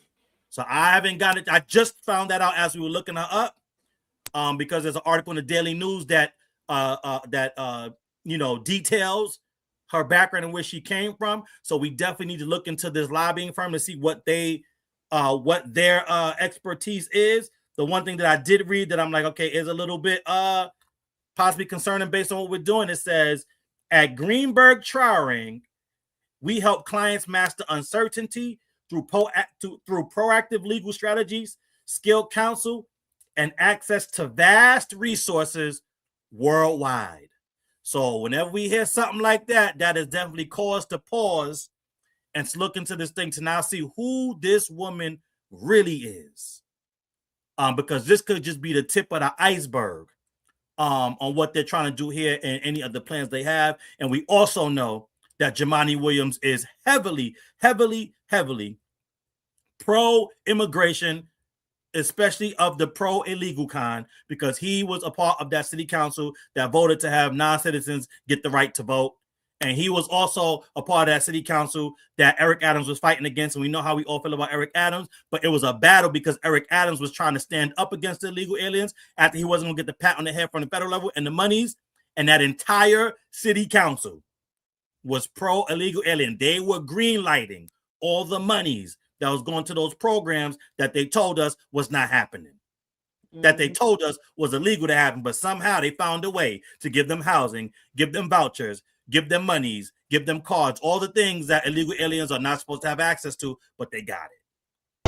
And so that's what we're dealing with when we're talking about these people and what their ulterior motives and what their intentions are. And the reason why, again, I say this a lot, but I want us to keep understanding this because there are movements in place to try to get us off this square. The reason why it feels like it's foundational Black Americans versus everybody is because it is. Mm-hmm. We're the only group in the country that is not immigrants and that push for the type of justice and redress that we have more than a valid claim to. See, other groups that are not immigrants, no shade to them, but they have bent the knee or are part of the power structure. Mm-hmm. And or participated in our oppression. So they are a different category altogether. The foundational Black Americans are the only ones that are standing on this type of business and have been since day one, since inception. You know what I'm saying? When you see those shirts for those companies, I think it's EST, and they got the date on when that business or movement was established. Our EST is day one.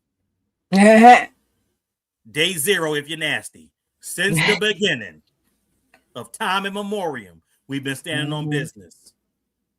And we stand on business until the last day, and someone else comes around to pick up where we left off and continue to stand on business. That is the foundational Black American culture. That is the foundational Black American legacy. So when people ask us what it is or say we don't have it, the only reason why you think we don't have it is because you can't recognize it, because only real recognizes real. Woo-hoo! Man. Where do I go from here? Let's go to Chicago. Because these shills, and I want y'all to do me a favor and really research the history of the Democratic Party. From its inception, it was founded to put a monkey wrench in the success of foundational Black Americans. Right. That's right. And you showed it to us at that museum. That's right. It's on display. It's still on display. You can go see it for yourself at the New York Historical Society if you ever get a chance. Right on the first floor, as you enter the museum and you get checked in, make a left. And you will see it. But there is a book, and it's available on audiobook, and it's called or entitled The True and Detailed Racist History of the Democratic Party from 1830 to 2020. If you get the audiobook, it's very short. It's about 45 minutes. They will give you a detailed history of every Democrat president since 1830 when it was founded. Excuse me. And after you listen, come back and tell me if you still want to be a Democrat. Come back and tell me. But Brandon Johnson out of Chicago is just as vile and just as vicious. Migrant has never done anything to disrupt the progress of Black people, and I will be doggone if I will allow white supremacy to separate Black people from the people of this globe, because it was Black businesses that fed migrants. It was Black businesses that provided hope and aspirations for the people who have been marginalized across this globe. But we also have to be very clear that the injustices that we feel within the Black community are real. The history of this city of closing Black schools, disrupting health clinics from Black communities, shutting down housing for Black people, firing Black people from public sector positions. Understand that our fight for justice is not over. I'm old enough to remember where Black people understand our global connection one to another, that what happens in South Africa and Soweto is not that much different than what happens in Cabrini Green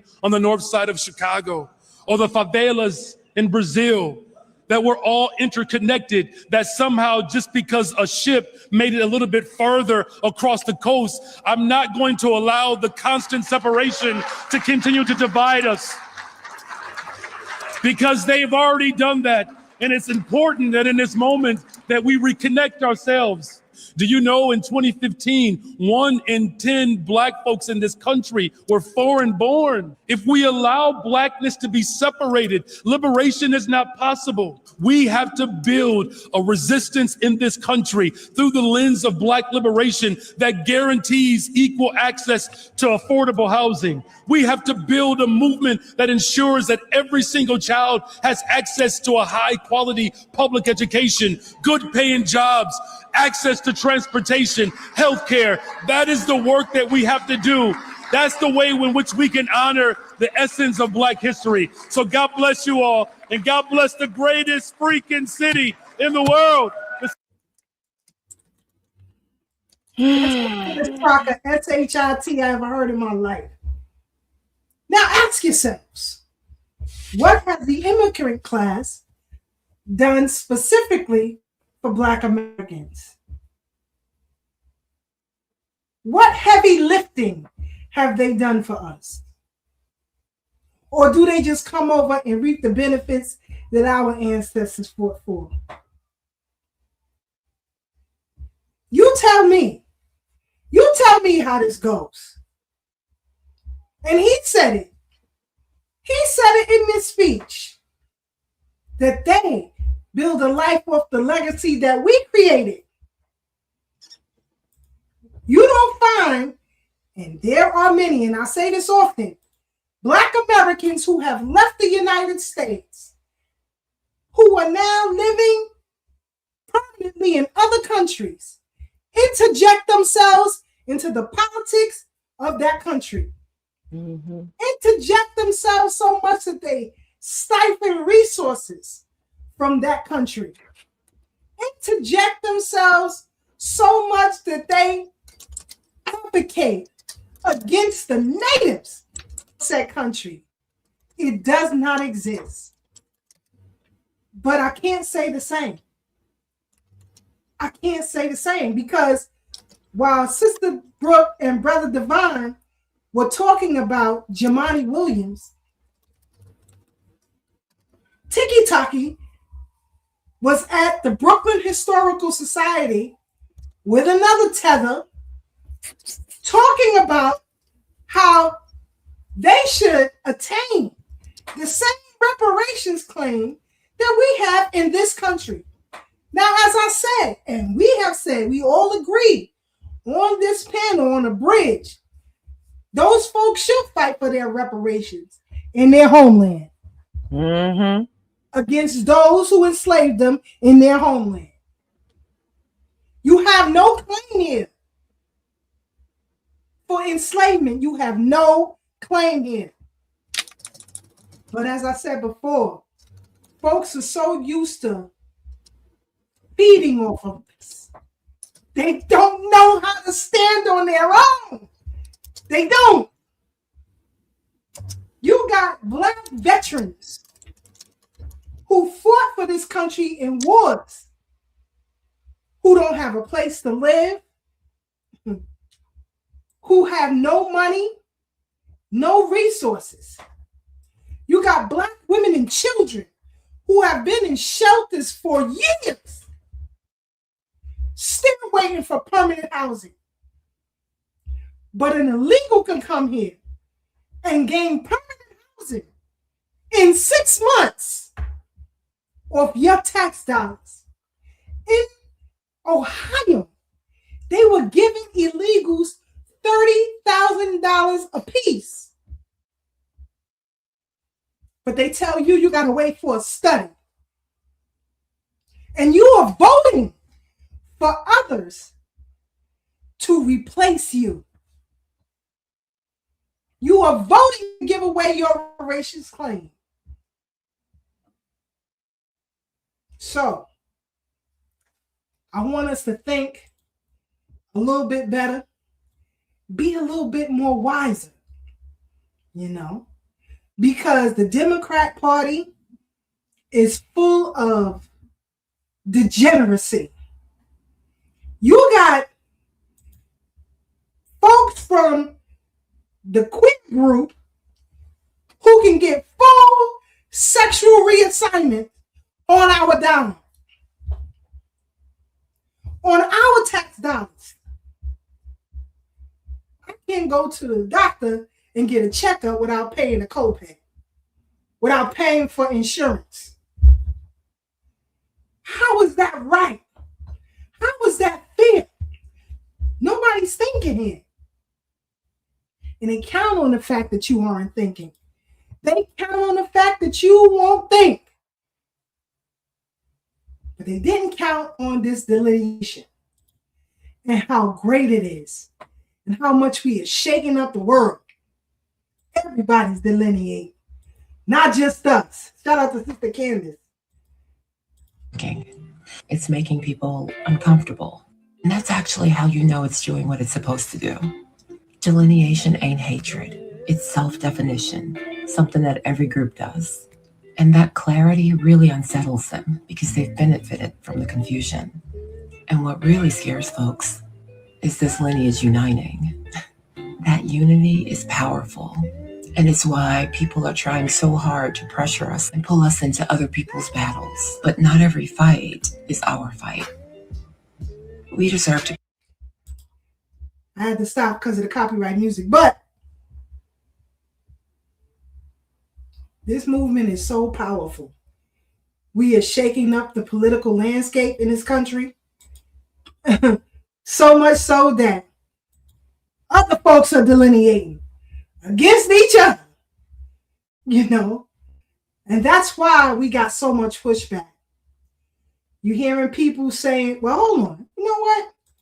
Let me play this clip of those folks delineating from each other. Hold on. Isn't that playing? For some reason. Well, look at, Little Italy, and look at Chinatown and New York, and how come it was okay for them to live amongst themselves? The key there is assimilation. Their children went to public schools. They worked in the public sector. They invited anybody who wanted to come into their community. They provided for them in their community. Huge difference there. This is not a welcoming community. This is not somebody who's saying, we're going to build this show. Come on in. We want to teach you a little bit about our religion and our beliefs, but we want to involve you in it. And this has been a topic that I have brought up at several council meetings when there have been times when there's been a project or something that they wanted to approve, and we were trying to kind of, bring it to people's attention that this project is not going to benefit the community as a greater good. The Jewish community is extremely racist, and I would go as far to say as the Jackson government should be ashamed of themselves. Well, look at, Little Italy, and look at China. Everybody is delineating. We done shook up the world. So as we do, so as everyone else follows. So as we do, everyone else follows. You got Africans delineating from each other. You got the Caribbean delineating from each other. You got, you know what? Even Africans are delineating from their own cultural norms. Right? Let's play this. And we'll come right back. Hold on, family. Parents who have given birth to children that live in the UK, please get over the fact that we are no longer back home, we are in the UK. I don't care about bride price. I don't care what people back home are thinking about me. I don't care. I don't care. I don't care about forcing tradition into my life when I wasn't raised in that tradition. Like, I'm not going to be sending the money back home for no funerals. I'm not sending money back home for no weddings. I don't know these niggas. And off that, I don't know who these people are. So why do I care what anything I do looks like to them? African parents really need to get over this incessant need to do image with everyone. Oh, it's going to look so bad to the family back home. Oh, this, oh, that. I don't care. No one cares, actually. Keep your culture, keep your traditions, but don't force nobody to abide by certain traditions that you like to follow. Just please leave me alone. Get out of my face. Africa. So again, Yeah. This you can't make this shit up, people. You know, they delineate from their own culture, their own tribal norms. You know? So before I go on, let me continue because I want to talk about birthright tourism. And that's something else that we need to look into that nobody is discussing. Brother Devon got his hands raised. Go ahead, brother. Go ahead. Yeah. I just want to say something before we get too far down the road. I want to just tie these other up. I wanted to also, I forgot that I didn't mention when we go back to Jumaane Williams and just the need for us to delineate around that quote unquote controversy, the Tourette's controversy. I just want to point out, and this is why delineation is absolutely necessary.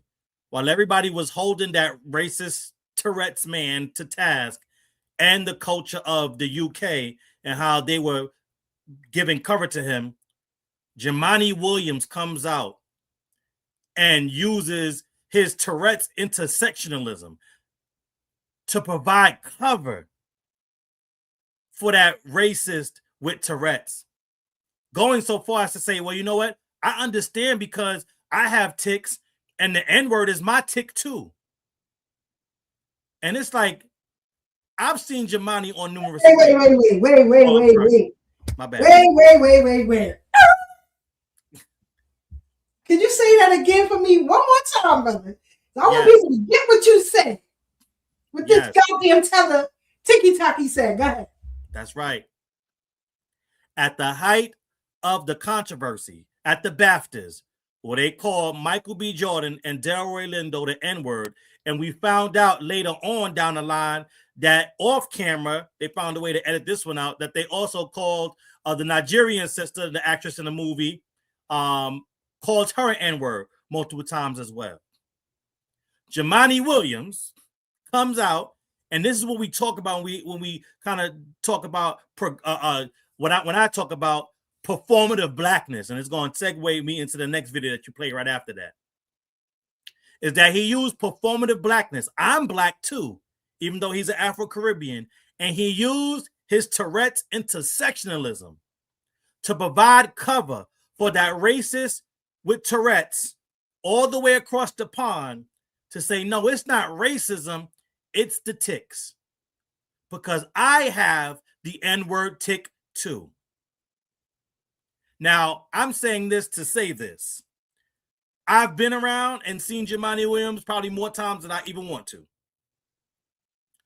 At no time have I ever heard any verbal tics come out of Jumaane Williams' mouth. Does he have the body and physical tics? 100% absolutely. I think we've all seen those and experienced it. I've never in my life heard Jumaane Williams publicly blurt out any word or sound at any of his public appearances, and he has had many. And this is what we talk about when we call people tethers and the things that they do. As we were putting belt to ass to all those that were defending him, here he comes to play Captain Save-A-Tick. And this is what we're talking about when we say they're not us. Because if you're not going to be on code, just shut the hell up. My war cry is, if you can't help me, don't hurt me. I'm not asking you to be verbal or be out there on the front lines with us if that's not in your heart. Just don't use what's in your heart to hurt us if that's what's in your heart. And too many times it is. And we talk about performative blackness again. This is, we know New York is one of the capitals, the Pan-African capitals of the United States of America. Chicago is another one. Many of those Pan-African organizations have headquarters set up in Chicago. And so when we talk about performative blackness, that's what you saw Brandon do. Won't even call him Mayor Brandon. That's what Brandon did. And this is what I talk about when I say you take our story and give everybody else the glory, meaning the tangibles, the resources. No longer will you be able to just talk about our icons of the past being Pan-African, quote unquote, or wanting global unity based on melanin. Duh. That's how we've been socialized. That's what caused us to create the identity of Black in the first place. We looked past all those regional differences and said, nah, we all the same. Let's link up. Let's form up because we got shit to do. No other Afro group across the world, across the globe has done that. So when you come at us talking about, oh yeah, we have always wanted unity, 100%. That didn't change. We just found out those that we wanted unity with don't want unity from us. So that's what changed. And so when you continue to try these old, antiquated solutions that we found out are more issues from the past by saying, hey, we got to link up in this moment because Soweto is the same as Cabrini Green. That's a dub. Those days are over. I don't care what you say or how many times you say it. That's why they've been pushing back against this delineation movement, because delineation creates clarity. And with that clarity, we see who we are and we see who you are. And in the words of our hip-hop culture,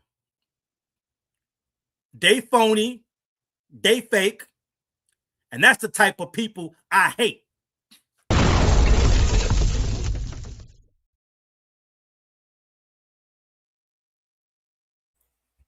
Sister Brooke, cue this up. Let's play this and we'll come right back. Hold on. Maybe after. Peace, everybody. With folks that join on.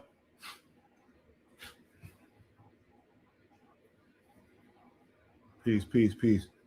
Marguerite, first one up. Hey, Marguerite. Peace, peace. Peace, everybody, again. Thanks for jumping back on. I appreciate you. I think we may have figured this out. J Dow. You got pigs in the house. Peace, peace, everyone. I don't know how to pronounce this one. I apologize. Cake Isu. Thank Johnson Burrows. Thank you. Peace, everybody. I was saying maybe start with the second one because I don't know how long this one is. Brooklyn. But... Justin, when you get on, let me know. All right, hold on. Yeah, because but it is, you can see his ticks, right? You can see his ticks real clear in that one. You know, there is excuse me, a bike ride that I take part in every summer. It's the Juneteenth bike ride through Brooklyn. For those of us who ride bikes, you know what I'm talking about. Cath Williams takes part in his bike ride. I ain't never hear him outburst nothing. He give a speech and all that before he come on. I mean, before we start riding, all that. I ain't never hear him call out no N-words or nothing. But as the guy said, the need for him to give cover. This is typical tether behavior and raccoon behavior. This is typical. Giving cover to these goddamn wicked ass beasts. Let me see. I got a second clip. The one with the woman talking. Brooke, that's what you're talking about? No, that's Nick Shirley. That's talking about Chicago. Go up a little bit to the first Instagram right above Marcia. Okay. Is it? Try that one. All right. I think that one might be the right one. Hold on. Okay. We can get into that second one. Yeah, that's the first one is the same one. Let me see. Okay, then try the second one after Marcia. Okay, hold on. Let me see. Let me click both of them. Both of them is of TikTok?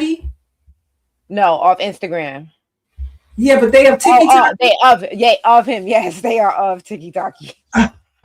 One is a part one, the other one's a part two. But like, so we could, bypass all his little shout outs and whatnot. God dang. Okay, I think this might be the part two. But while I'm queuing that up, well, you know, I'll play that and then we'll come right back. Hold on, because I think it's this one. Thank you for your patience. Hold on. Is that it?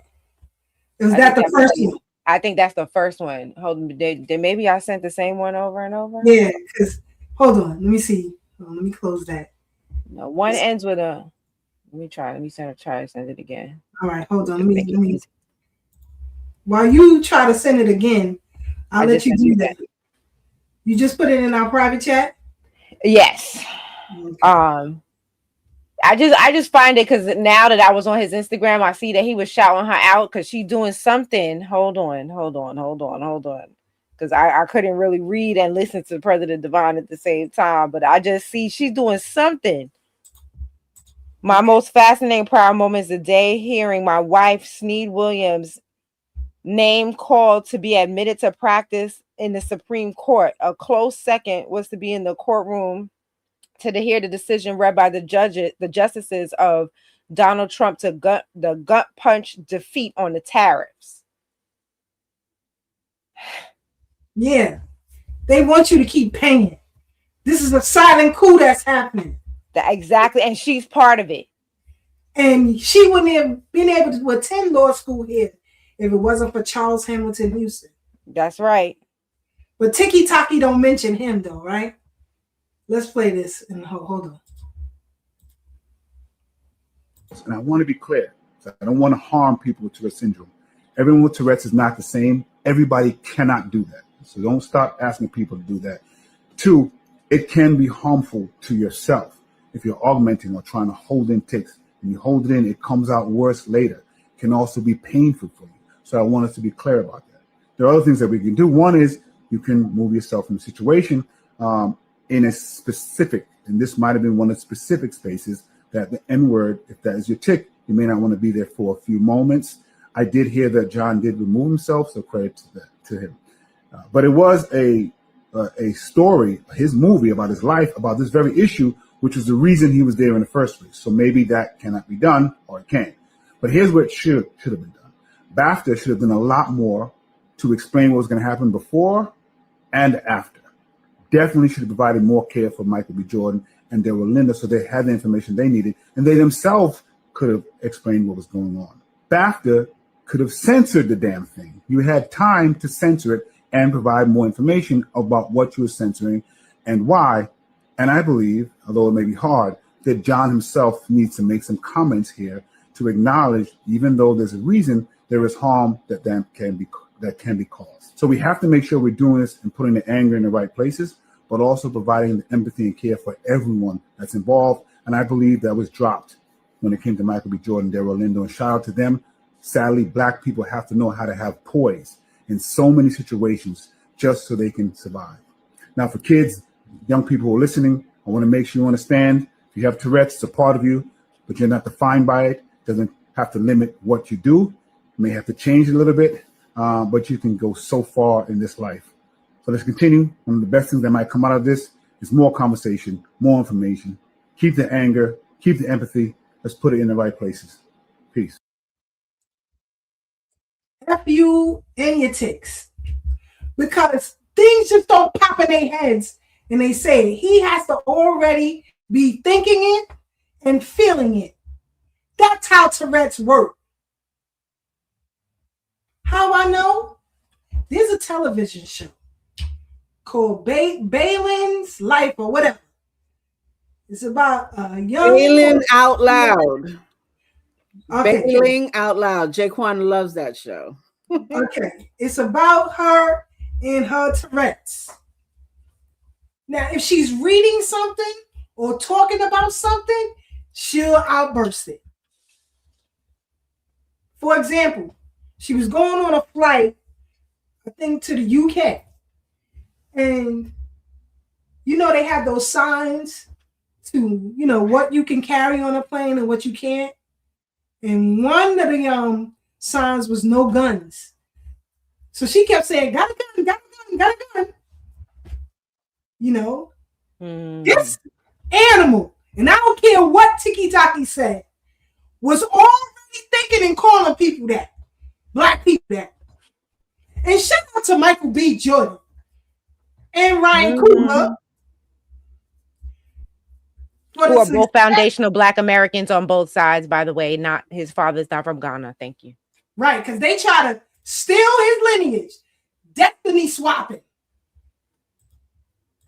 My own family heritage and lineage.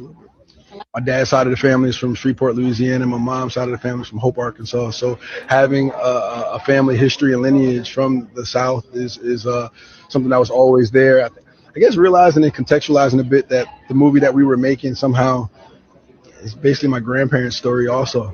Realizing like you only really realize your grandmother and your grandfather, you only know them as older people. But you forget they were 25 too, having a good time, you know what I'm saying? And trying to, deal with the harsh reality of the Deep South and the Jim Crow era and how they were trying to find a piece of freedom and a piece of themselves, Now, for clarity, he grew up in Pan-Africanism out of Newark, New Jersey. All right? His father, Michael A. Jordan, yeah, that's his name. Michael A. Jordan was away in Ghana. And he came back so he could be at the Oscars for his son. But now all these Ghanaian tethers trying to steal this man's legacy. That he's not an FBA. And listen, you all wish you had such success. You never have and you never will. Not now, not ever.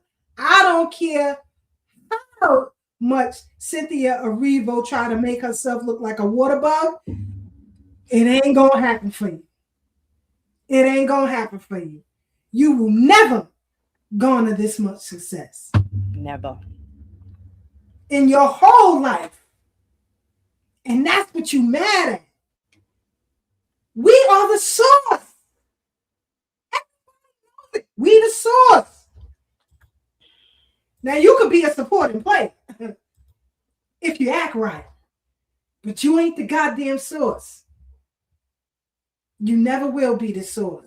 So when people start talking about, especially these Europeans, these Caucasians, who come up in the chats talking about our reparations claim,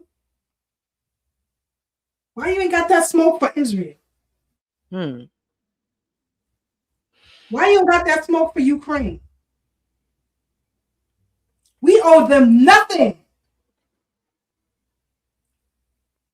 Owe them nothing. And that's another reason why I went down this rabbit hole with UK in this Iranian war.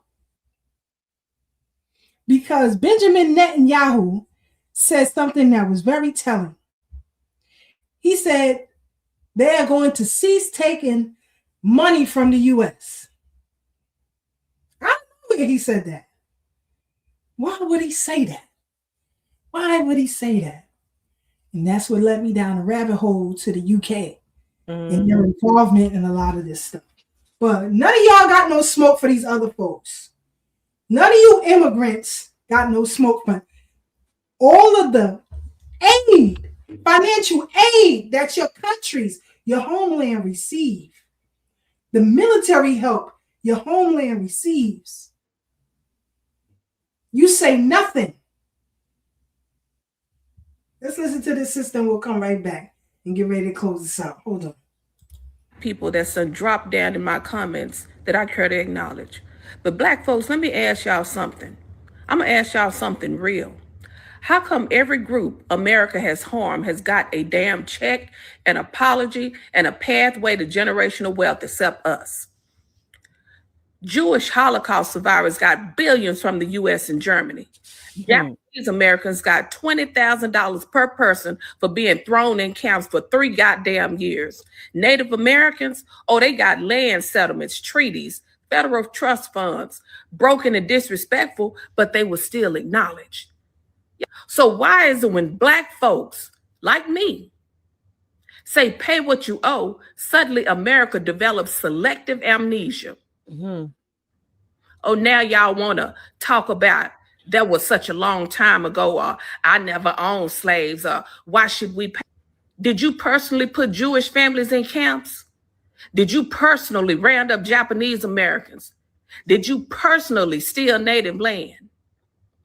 You damn sure didn't, but the government did, so the government paid, period. What's so hard about that? 246 years, no wage, no land, no inheritance, nothing. Discrimination, redlining, lynching, house bans, job bans, bank bans, loans bans, wealth theft. The whole time, white families were stacking property, savings, assets, and passing them to their kids. Black families, we got nothing but trauma and a head start to damn poverty. And then y'all have the very nerve to call it fair. But America will cut a check to every goddamn body else but the people who literally built this country, its economy, its military power, its international wealth. You don't want reparations because you know it's old and it's measurable. See, the receipts ain't emotional. They're on paper. Slavery insurance policies, bank ledgers, cotton export values, Jim Crow housing laws, FHA redlining map, wealth gaps tracked by the Federal Reserve. This ain't no opinion. This is math. These are facts, calculated facts that you can find and read and understand. America keeps saying, start a business, get a loan, buy a house, while ignoring they blocked us from doing the very thing for centuries they told us to do in order to be equal. Equality without repayment is a scam. You cannot steal 400 years of labor and $30 trillion of wealth creation and then pretend like Black people just need to work harder. That's bullshit. Cut the check, return the land, erase the damn debt, and repair the damn damage. It's more white. And until we get our money, it's up for everybody. Everybody. I want more ICE agents on the ground. I want them round up. Round up. You gonna learn today. As my mama used to say, you gonna learn today. Sister Brooke, your thoughts on that clip? Man, she told no lies and she left no crumbs. That is exactly what it is. And then when you read books like The Back of the Hiring Line by Roy Beck, and then The Invisible Coup, and it's so crazy for me because I read them in that order. It's a wild realization of like how much they didn't do for us, because that's what Back of the Hiring Line is about, and then how much they did do for everybody else, and that's what The Invisible Coup is about. And then living in these times where you actually can see it. You know, President Devine and I, when we went up to Albany, we went up with a group who, you know, was there to basically lobby on behalf of the rising homeowner taxes. And as we sat in that room with everybody and they're airing their grievances on, you know, the taxes, not one time did anybody talk about the $10 billion that we spent on illegals that they're admitting to, because I'm sure it's more than 10 billion. It's probably double that. Isn't New York City in debt because of it? Go ahead. Right. We were $12 billion in the hole. First, my dummy said we was $12 billion in the hole. Then he said, "Oh wait, I found some money, so we only $5 billion in the hole." Every time he keep changing the numbers, you know what I'm saying? So it's like I said, I believe is, but they admitted that they spent $10 billion on these illegals, and nobody wants to talk about the fact that they spent $10 billion on illegals. And by the way, the Asian community was well represented at that meeting. When people sit here and say, I really hate when people sit here and talk about, well, the Asian people don't participate in politics. They just use their money and blah, blah, blah. The Asian lady was there representing her people. Y'all clearly don't live in New York. Y'all don't know nothing about Flushing, Chinatown, how they have their own politicians, or John Lew, who is now a senator, who came up through those very same ranks. Y'all don't know. Y'all don't live around Asian people. So y'all can sit here and talk out the side of your neck about things that you don't know. See, we live in New York where we live around all of them. We see everybody and everybody's bullshit. We got to smell it. Okay? From the Italians to the small hats to the Irish, those just the white ones. The Germans, Afghanistan, Pakistan, Caribbean, African, everybody. We see it all. We know all their business because we see it all and we got to smell the shit. Okay?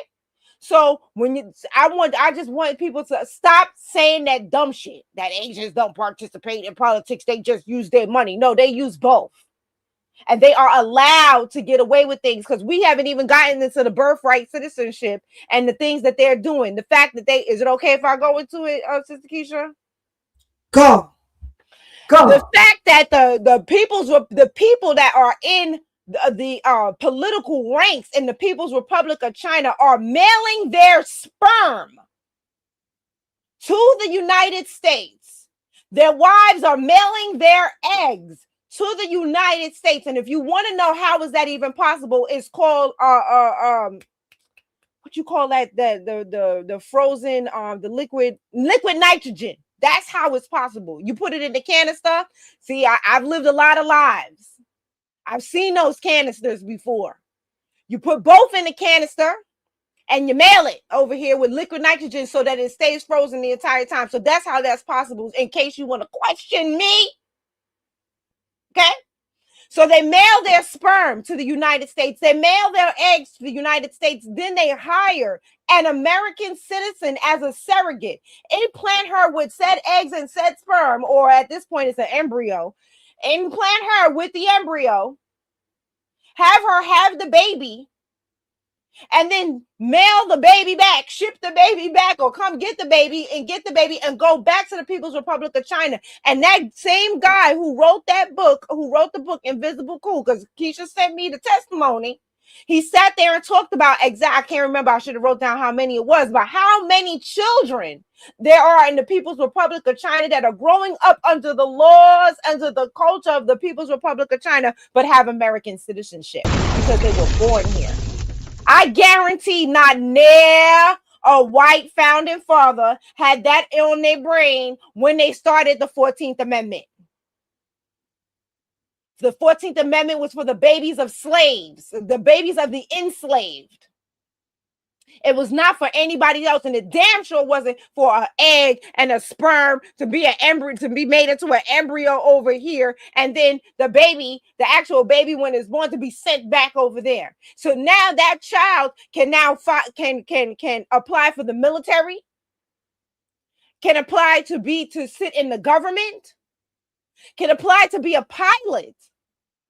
And we wonder why we have so many Chinese spies. And if you think I'm lying, just Google that phrase, Chinese spy, and see how many people pop up. Matter of fact, Bloomberg just did an expose about a Chinese spy just the other day. So you could go on Bloomberg TV and see something, the Bloomberg News, and see an expose about a Chinese spy. And this was in the past, less than a month, I know. I feel like it's a couple of weeks, but less than a month. So, and then one more thing I just wanted to mention is from the Invisible Coup is how they talked about how they purposely changed the language on illegal. How, because the language on illegal is an illegal alien. That is what the legal term is, illegal alien. But they changed it to migrant. Why is that? So they could tether on to what we went through, to our migrations from the south to the north, to make it seem like we have similar patterns. Absolutely not. In fact, I remember when Senator Sanders said that at the Schomburg, talking about how his parents immigrated from the south. We are not immigrants. There's nothing wrong with being an immigrant. If you're an immigrant, that's fine. But that ain't me. And Senator Sanders would then go on, well, I would say representatives of Senator Sanders said, well, oh, he just meant that, you know, he moved, he willingly moved from the South to the North. My parents willingly moved from the South to the North too. They didn't move from Mexico to America. That would be immigration. Moving from one country to another country. Anything other than that is just relocating. It's moving. It's a migration pattern. And so that's why I refuse to call these people migrants. They are illegals. And you will always be an illegal to me. And that's what the hell I'm going to call you.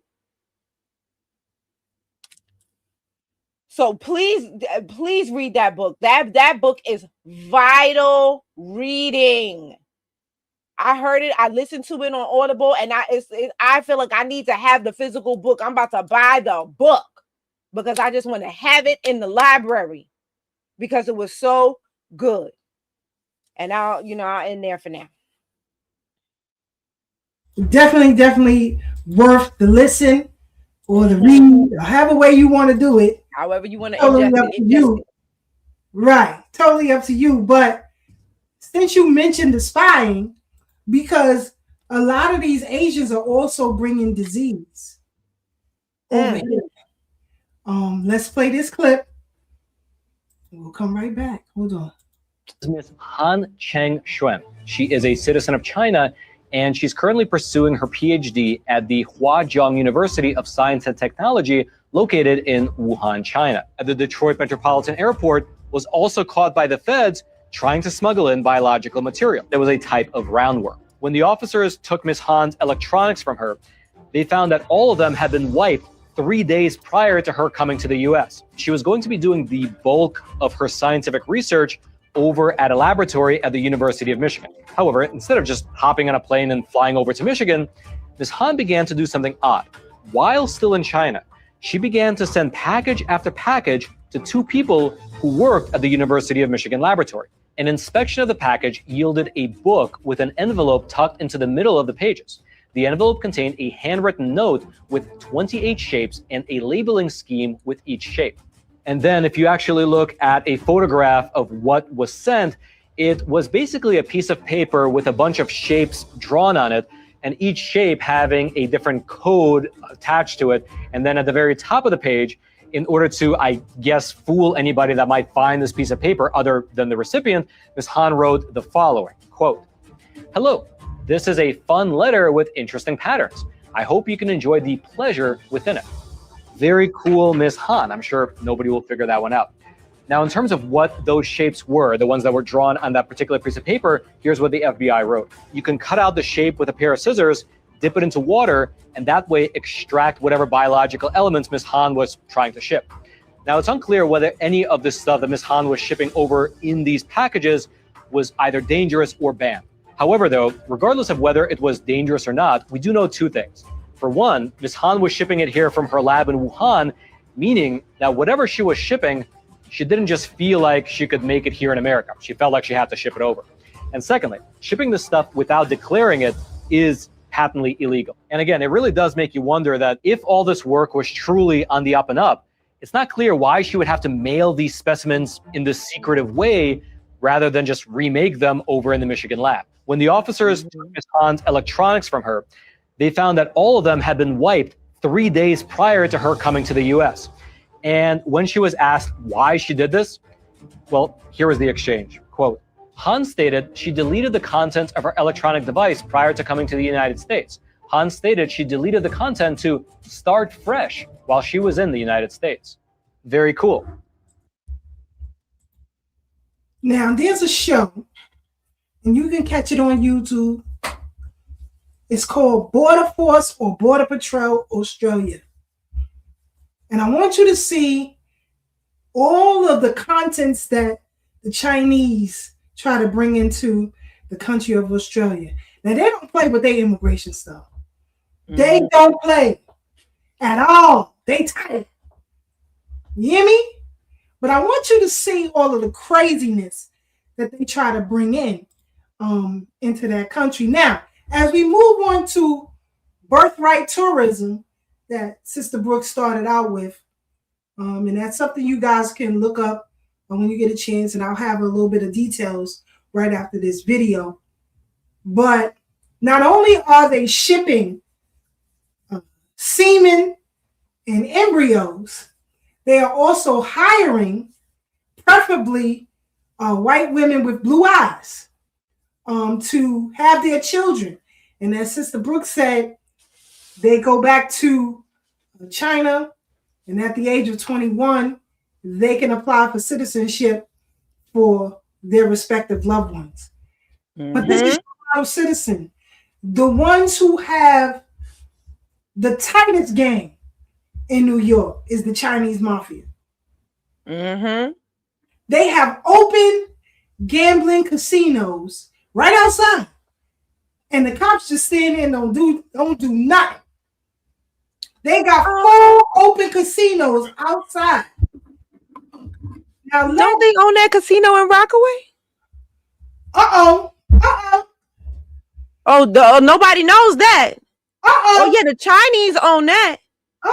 That casino, what it's I think it's 1100 Rockaway Boulevard in Queens.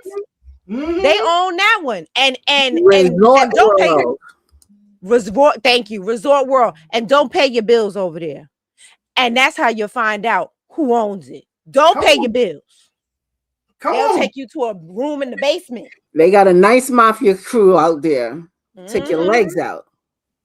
And you be wondering when you in there, you be wondering why is there so many of them in there? Because they support their own. But they're everywhere too. They have a really big addiction to that type of stuff. Yep. You go to any of these casinos, you will find them in drove, at least 150 deep. Yep. Do you know where the gambling mecca of the world is? Where? Tell us. In Macau. That is a tiny, it's like Dubai, like a city state. And all it is gambling casinos. It's right outside of China. It's on the southern China Sea. So it's in the south, so it's tropical. Yeah, Macau. Look it up. Wow. Wait a minute. And now I can't remember where I learned this, but they brought the whole casino idea to the United States. Pretty much. I can't remember where I learned that from, but I remember learning that they were the first one to put it all in one spot. Gambling, drugs, drugs. Like a combat zone, like a red light area district. That's what they used to Yes, with the gambling and everything, because it was things, existed, but they were separate. But they put it all in one spot, like a Vegas, if you will. And I can't remember where I learned that from. But this is gonna be interesting. But that's your model minority. The model minority. Ain't that crazy work? Hold on, here we go. California woman has been sentenced to 3 years in prison for her role in birth tourism and a scheme for birth tourism. That's where she helped Chinese women travel to the United States to deliver their babies so that they would automatically become American citizens. Our next guest calls this, quote, a scam for American citizenship. Let's bring in Peter Schweitzer, president of the Government Accountability Institute and author of the book Invisible Coup. Peter, it's so great to have you on. Tell me more about how this scheme works. Yeah, Rachel, what happened really beginning in 2011 and continuing to this day, the Chinese Communist Party has run articles in the People's Daily, other places, explaining to the Chinese elite that, hey, the American 14th Amendment says if your child is born in the United States, fly there, and your child can be a U.S. citizen. So this massive industry has evolved, primarily in California, also in China, where, people in China will pay $60,000 or so. They will fly to the United States, the pregnant mother. They will lie on their visa application. That's where these criminal charges come into place. They say, we're not going to have a child. We're just here as tourists. They give birth here. They're given the birth certificate. they fly back to China, where the child will be raised in China. The problem is, Rachel, that when they turn 18, that child will be a U.S. citizen, even though they grow up in communist China. It's a massive, massive industry. So what can the U.S. government do about this?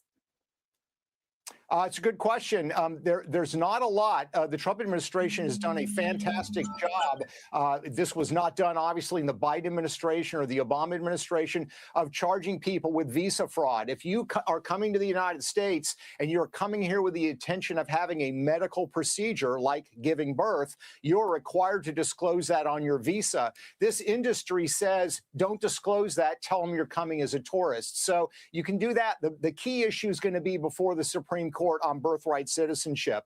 And just to give you an idea of scale, Rachel, our federal government does not track this at all. We have no idea how many mothers from China have done this with their children. The Chinese government has looked at it, and they say it's been 100,000 a year for the past 13 years. So we're looking at more than 1 million U.S. citizens that are being raised in China.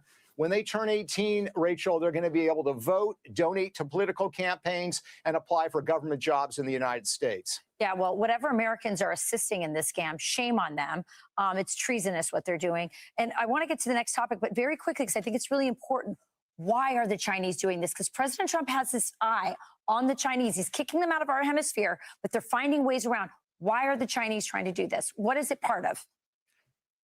Yeah, that's the really big question. We know a couple of things. Number one, the Chinese government is encouraging members of its elite. That means military officers, intelligence officers, propagandists. They've all done this.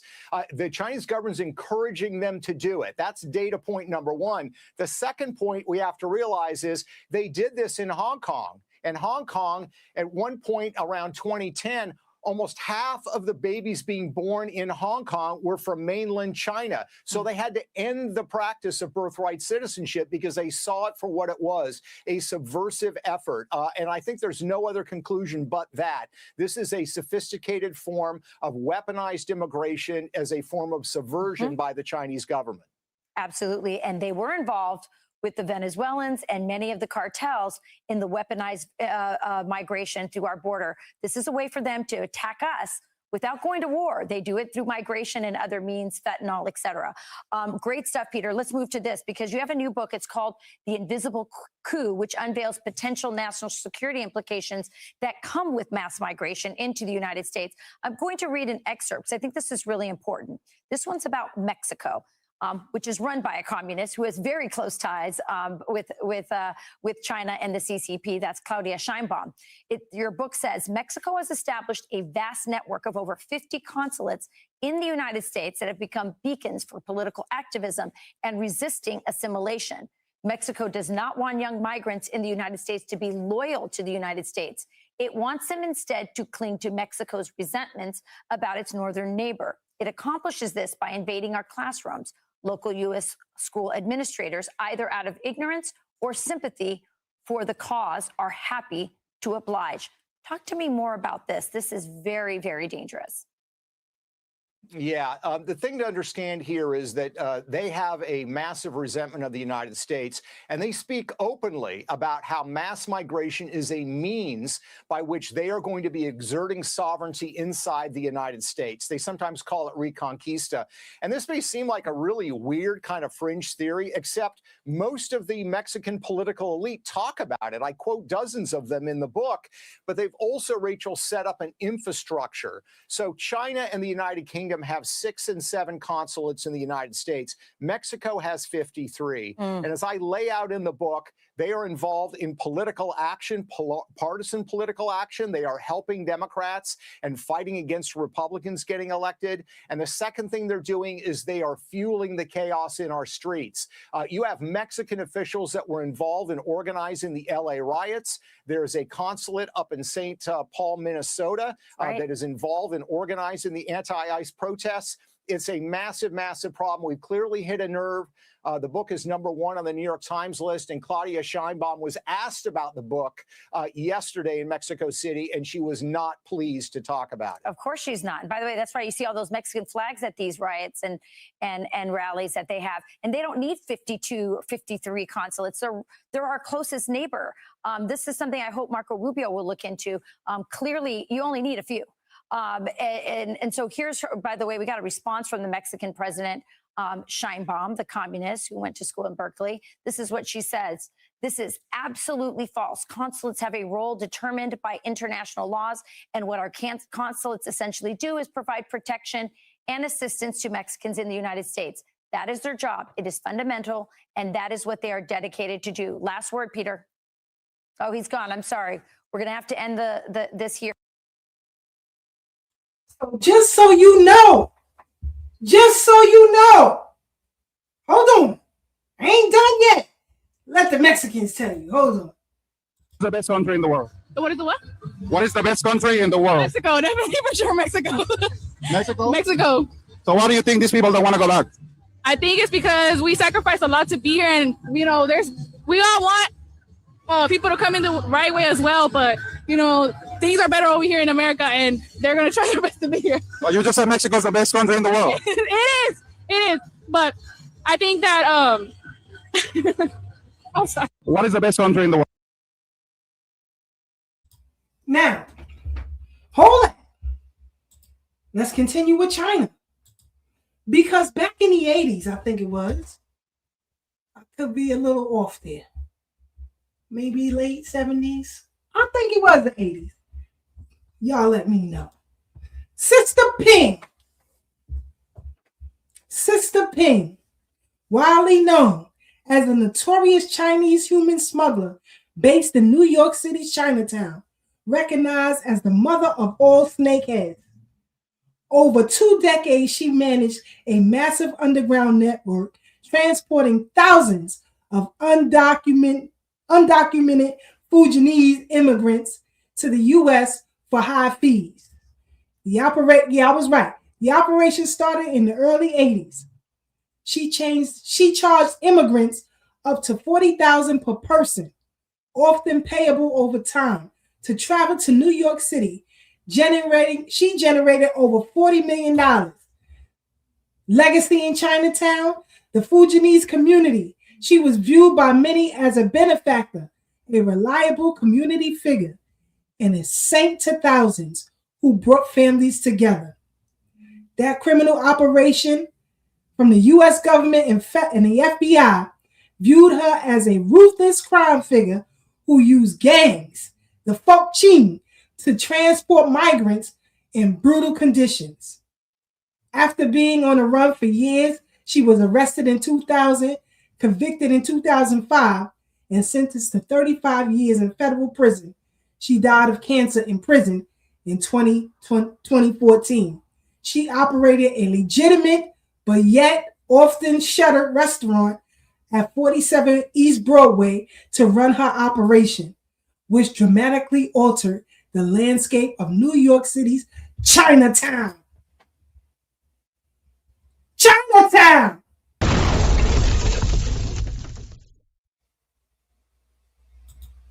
But what do we know? And when you read or listen, however way you choose to, the invisible coup, wait till you hear what Barack Obama was saying. And then you might want to go ram your head through the nearest wall you can find for voting for this sucker twice. I'm telling y'all this. So, Sister Brooke, Brother Devon, your thoughts on, Sister Ping, and this whole Chinese tourism. So, yeah, I want to, and I'm glad you brought it back around to that because I wanted to put a segue on it because you had played a video also that I didn't get a chance to talk about when you played the Little Italy and Chinatown video when they talked about those two areas. And I want to bring it back to COVID because it's all connected, like it's manifest. And to play on that word again, this is what the manifestation of the anti-foundational Black American sentiments are. Because at every turn, when they had the opportunity to not only give us what's owed, but to create a society where we have equal footing and we move forward as Americans, they weaponized immigration against us, not knowing that they were weaponizing immigration against themselves. Because when you're bringing all these people that have anti-American sentiments, that's just not anti-Black American. That's anti-you. That's anti our institutions, anti our way of life. And though we have many differences and reasons to put belt to ass to these quote unquote white Americans for how they treat us as foundational Black Americans, at the end of the day, like Dr. King said, this is still our country, our house, with which we need to put the fires out that they are setting on fire, because they would rather burn it all down than to see us get our just due. And we will have our just due. But in connection with the other video you played about Wuhan, that's where COVID came from. So the same city in China that produced COVID, this woman was mailing things over here. So who knows what that would have produced, or what still can, because we don't know what the outcome of that investigation was. But I'm bringing that up because during COVID and the height of that Fugazi anti-Asian hate campaign, their advocates and Governor Hochul gave Chinatown $20 million because people were rightly identifying COVID as a disease that originated in China. And so it saw, and Trump, with all his comedy, rightly named it not only the Kung flu, but the Wuhan flu, because that's where it originated from. But because of that accurate depiction and description of where it was from, New York and its politicians and all its Asian representatives that people claim don't exist advocated that they were negatively affected more than any other demographic, even though by the numbers that was us. But obviously our representatives wasn't fighting for us to get any COVID relief money based on how it was affecting our communities and our health. Chinatown got $20 million. And Little Italy, which was right next door, came out vehemently during that time and said, wait, hold on. We're being negatively affected as well. Where is the money for our businesses that aren't getting anything? And no one came out and said they were xenophobic. Nobody came out and said that they were anti-Asian. They were rightfully stating that if this area, which is right next door, if you know the city and the layout, is getting this money for being negatively affected, then that means we are negatively affected as well, and we deserve money. And they fought that $20 million initiative, and then they had to then at a later point be added onto the people of eligibility to be able to apply for grants for that $20 million allotment that would have just went to the Asians alone had nobody said anything. So they delineated from them as fellow immigrants, as fellow business owners in the same area, essentially, and said, no, we need some of that money for ourselves as well. And nobody denigrated them or called them xenophobic. And so now that leads me to Miss Ping, because this is the same kind of connection that we drew from the other video you played last week when we talk about how their organized crime is able to flourish. But in addition to that, I want this to be known as well for us as we continue this foundational Black American Renaissance, because one of the critiques is the price of our goods. And so I was talking with Sister Brooke about the price per roll of Leafy. And I was like, you know what? Now I'm just going to bite the bullet and buy it. It's more healthy. They don't bleach the tissue. It's going to be a little bit extra, but I'm going to do it. And here's something that most of us miss when we talk about businesses. We start comparing them pound for pound. Because of the criminal element that the system allows these immigrants to get away with, whether they're model minorities or not. And as we see with Ms. Pink, because it said it changed the face of Chinatown. She ran this for 20 years. I need all of us to understand that in these immigrant businesses, they are employing slave labor. These people work somewhere when they're here paying off those debts. And it's usually for the business owners, and it's usually for free. Like no money is being exchanged. You're paying down your debt with labor. It's essentially slave indentured servitude. And so because they don't have to pay employees, now they can pass that savings on to you. Yay, capitalism. But in foundational Black American businesses, all of the overhead that will hit a business hits our businesses. And so that's something that we need to take into account as we continue to support each other and evaluate the cost of things. And I'm not saying if you don't have it, I get it. But we need to be fully aware of the cost that hit our businesses that never hit their businesses because of the indentured servitude that they have going on in their businesses.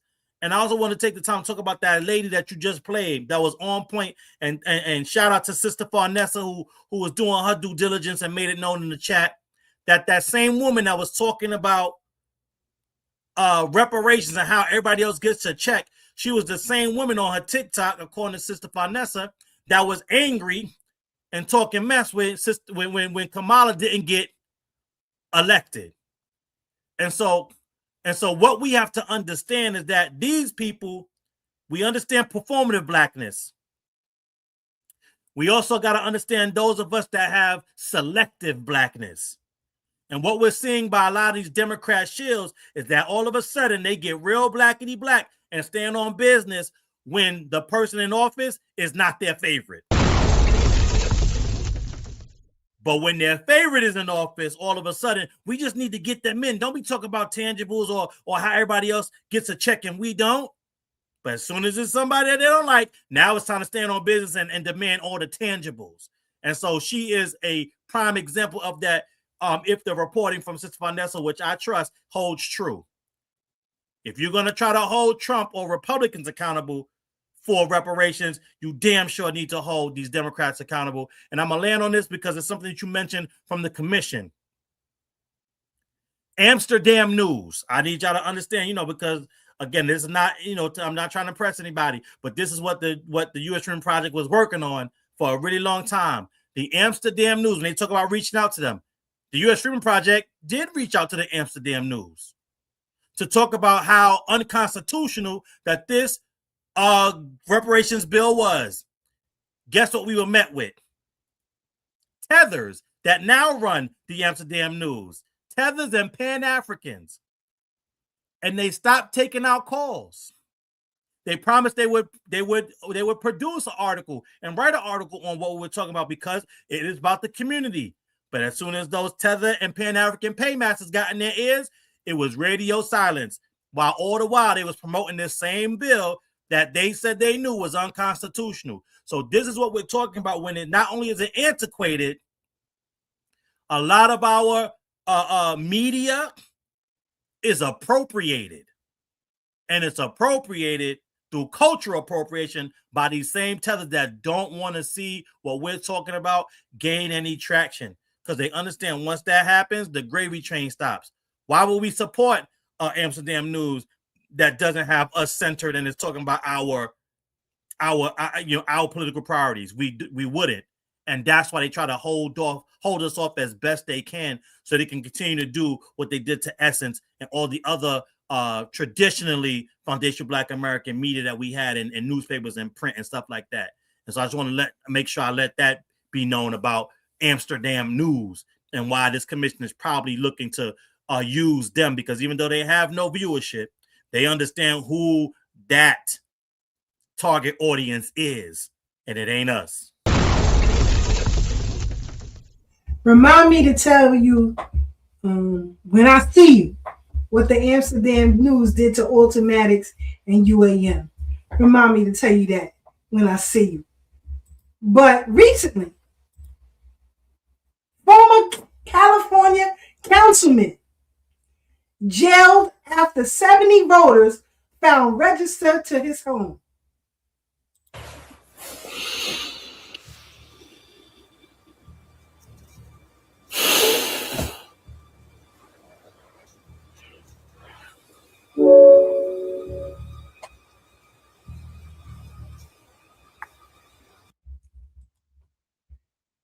Your friendly East Indians.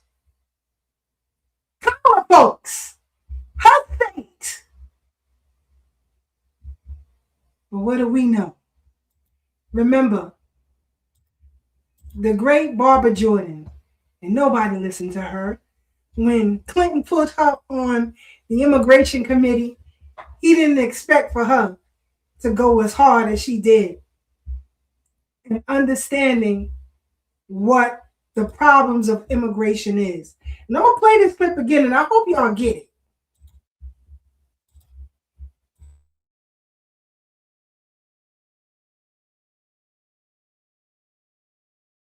We strongly denounce the hostility which seems to be developing around immigrants. That is not healthy.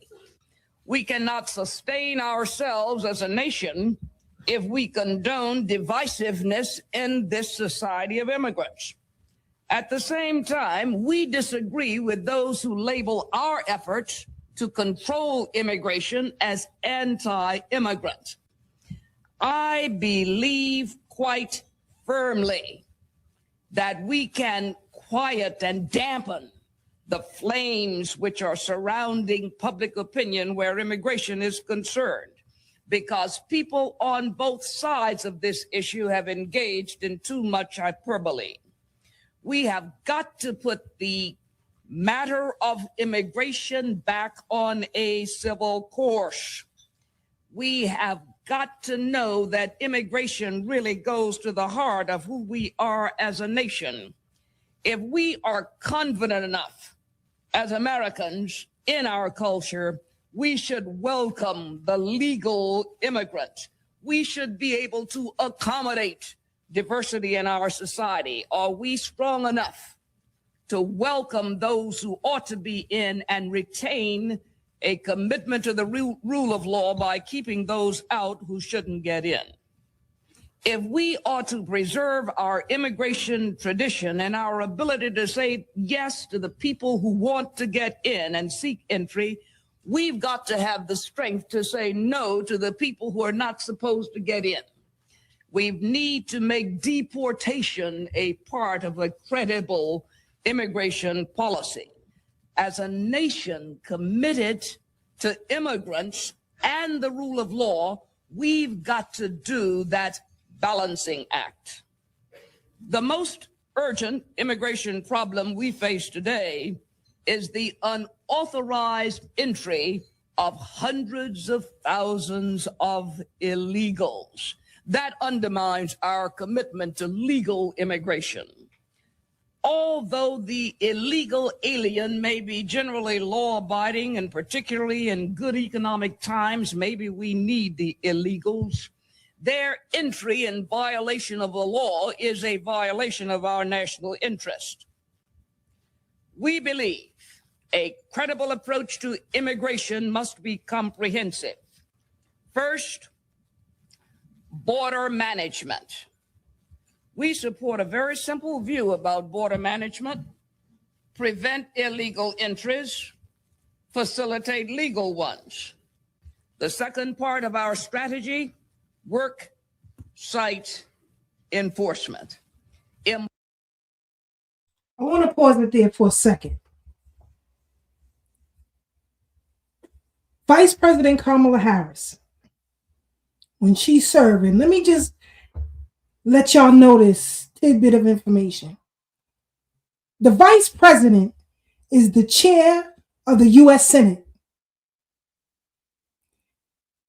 They are the Vice President is the deciding factor in any tie with the Senate. She was the border czar. She let that happen. She needs to be tried for treason. She willingly and knowingly broke the law. And she's the attorney. She broke the law. She also went against her chairmanship rule.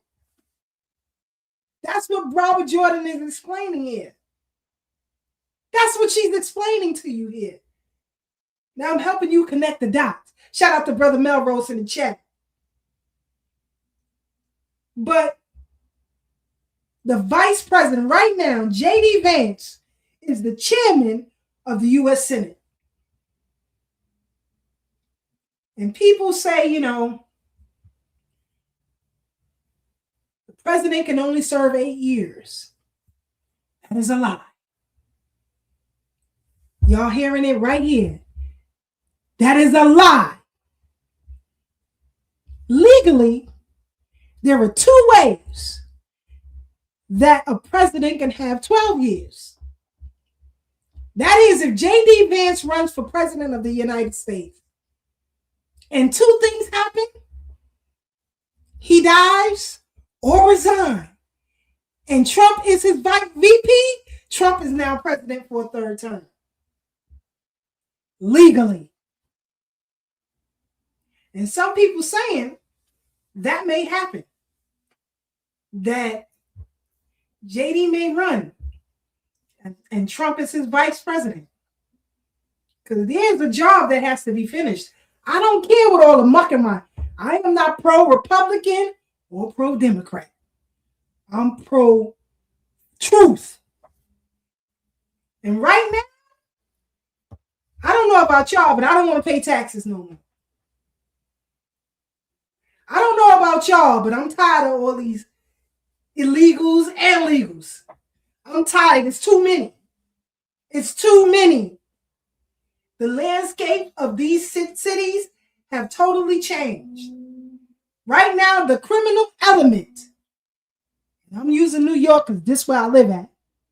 The criminal element are the children of immigrants. Right now, I think it was yesterday reported 3 Latino women robbing jewelry stores. Another Latino woman got shanked on the subway platform. Either an Arab or Latino dude pushing people on the subway tracks. Flash mobs in the Bronx that are going crazy, terrorizing the place. And Brooklyn Bridge Park. And you got the hats, who are the #1 welfare recipients in the state of New York outside of the Latinos. First the Latinos and they next. They next. You know, but this is what's happening. So, we want y'all to send these emails. Continue. Hold on. I think it started in the chat. I think I highlighted it. Send these emails. We need your help and your support. While we stomp the yard, send these emails. There are 5 of them. Sister Brooke made some changes. I don't know if you want to discuss these emails real quick, or should I come back? Yeah, we could talk about the emails. Yes, please send these emails. I made a couple of changes, you know, just to make it a little bit easier on the eyes. So it's not all one color. So, you know, the first email is to demand that they take up the corrective legislation instead of that unconstitutional bill in which they're hearing, in which the Reparations Commission is founded on. And you can see, you could link those 2 bills there. You could read the unconstitutional bill. You could read the constitutionally sound bill, but send that email. So that's #1. And then number 2, 3, and 4 are regarding regarding delineation disaggregation bill that President Devine wrote with us, our champion Assemblywoman Nikki Lucas, who we got a chance to see when we were up in Albany. She is so lovely. Love her so much. And make sure y'all support her. If you live in East New York, make sure you keep her in office, because she is the only one putting our issues on her back and taking up all the slack that she receives as a result. So we need to keep her in office and let other politicians know that if you don't do what we need you to do, we will get you out and put in Nikki Lucas in. Okay. And so we really need your help to make sure that you keep Nikki Lucas in order. Please, follow her on all her social medias, and donate to her. Make sure we keep her, her coffers filled so she could get elected. But yes, so the second email goes to the New York State Black Legislative Task Force, because they're the Black Legislative Task Force. And it's interesting that quite a few of them have been giving us pushback on this, even though they are the Black Legislative Task Force. It don't make no sense. It's because they're not a lot of them are not foundational Black Americans. And so it is very interesting when because we had a meeting with an Irish gentleman on Tuesday, and the Irish gentleman, he got it right away. You understand what I'm saying? We're not getting the pushback from the white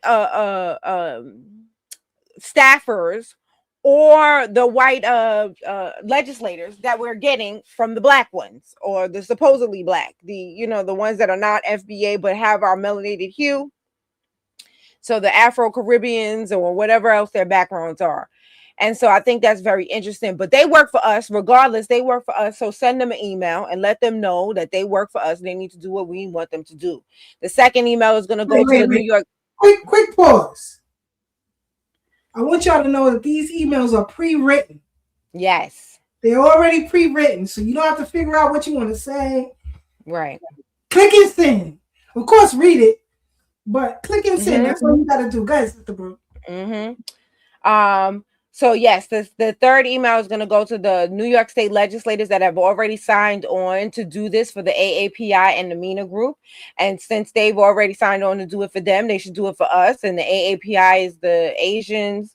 And because the Chinese want to be separated from the Thai, and the Thai want to be separated from the Japanese, and everybody probably wants to be separated from, what was her name? The lady who you just, everybody probably. Sister Ping, was that her name? Everybody want to be separated from Sister Ping, so that's why they want to delineate. They don't want to be known, in the same category with Sister Ping. So, because the Chinese regard her as a saint, and probably other people not so much. And so, and then the MENA group are the Muslims. The same. The mayor that we got right now. Yeah, I'm gonna talk about him in a minute. So, they wanted to separate from being white. You know what I'm saying, on the census, and so now. That is why they, are delineated. So please send it to so if those legislators did it for them, they understand the importance of delineation. They know exactly what it means. You shouldn't have to explain it to them, so they should do it for us too. Okay, we are the oldest demographic in the country, and so they need to do it for us too. Send it to Kathy Holcomb, aka Viola Swamp. And her stinking behind. You already see how racist she is. Let her know that we know already that she, that we knew already. And she knew already that the bill was unconstitutional, but she did it anyway. And she needs to go ahead and let us delineate. You know what I'm saying? As a, before she get up out of here, because she ain't coming back. And the fifth email is to, request that the commission get Andrew Barnes of Numbers USA to do a presentation on how immigration has hurt and continues to hurt foundational Black Americans. And we went into that in detail today. Then we also have, our pet project to unregister from the Democratic Party. It's not enough just to sit on the couch, because I know a lot of us did that. But you have to do more and unregister from the Democratic Party. Make their numbers go to zero, because you see how hard they're working to make sure that doesn't happen.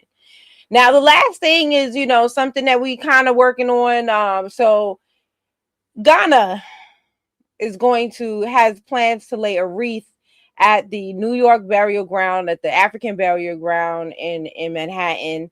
And, at first, I'm not really with the protest, right? So the first time I heard this, I was just like, I'm not protesting about nothing, right? But then I thought about the history of Ghana and the fact that they have a history of doing voodoo rituals on our ancestors, the few ancestors that did come from Africa. And so knowing that, I feel that it's disingenuous for them to go to lay a wreath on our ancestors' graves, on our ancestors' bones, and whatever kind of rituals or whatever that they're trying to do, I'm trying to stop. Because they see the momentum that we have been getting. They see the ancestral cooperation that we've had from our ancestors on this land. They see that we are now calling the name of people, of our ancestors on this land that haven't been called out in hundreds of years. And they see the power that is giving us. They see the renaissance that we're in. They see, look at how they made that man just drop that information about Jemani Williams' wife in our lap. We didn't even ask for it. It just came to us. You know, we wouldn't have known. Now I'm looking at Jemani Williams, but I don't follow him. And maybe I should, but I don't follow him. So I never saw that. So, you know, we're starting to see, how the ancestors are working with us. And I believe that this ceremony is their attempt to stop that. And so, you know, we're gonna stop them. You know, we don't want their disrespect. We don't want their flowers. They could go to hell in a handbasket and with gasoline drawers on. And so, you know, if you so inclined, come with us. We're gonna be there Tuesday, March 24th. We're gonna be there around 9:30, 10-ish. You know what I'm saying? Dress warm. You're not allowed to really burn things or whatever. But I've heard that you could bring a black candle that's encased in glass. You can't just bring like a loose one, like a birthday candle. You can't bring that. And then you could put 2 flowers per person, not like 2 bouquets, but 2 actual flowers, 1 flower, 2 flower, right? And so if you have any questions about, what we're doing, please contact BX the Gatekeeper on TikTok.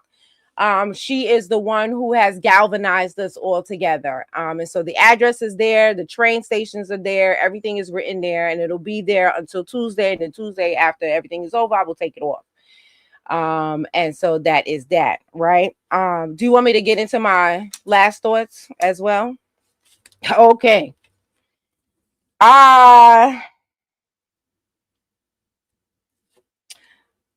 The first time I even thought about birthright citizenship, right? Or the first time I heard of people abusing birthright citizenship, right, was from a Caribbean friend of mine.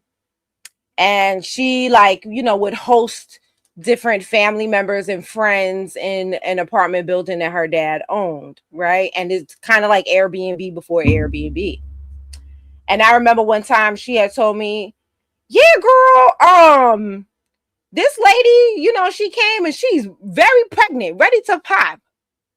And I told my dad that she had to get out of here. And I was like, well, why does she have to leave? She was like, because she's trying to have the baby here. And then once she have the baby, then she has to stay in the place where she came to. And she was like, and we're not going to deal with that because I already see the scam coming. So that is when I started getting turned on to the fact that people come here just to have their babies to become citizens. And so I want you to understand, like, from a citizen, I never had to think about things like that. So me hearing it from my Caribbean friend, so even the other Caribbeans don't want to be scammed by the birthright citizenship. You understand what I'm saying? So I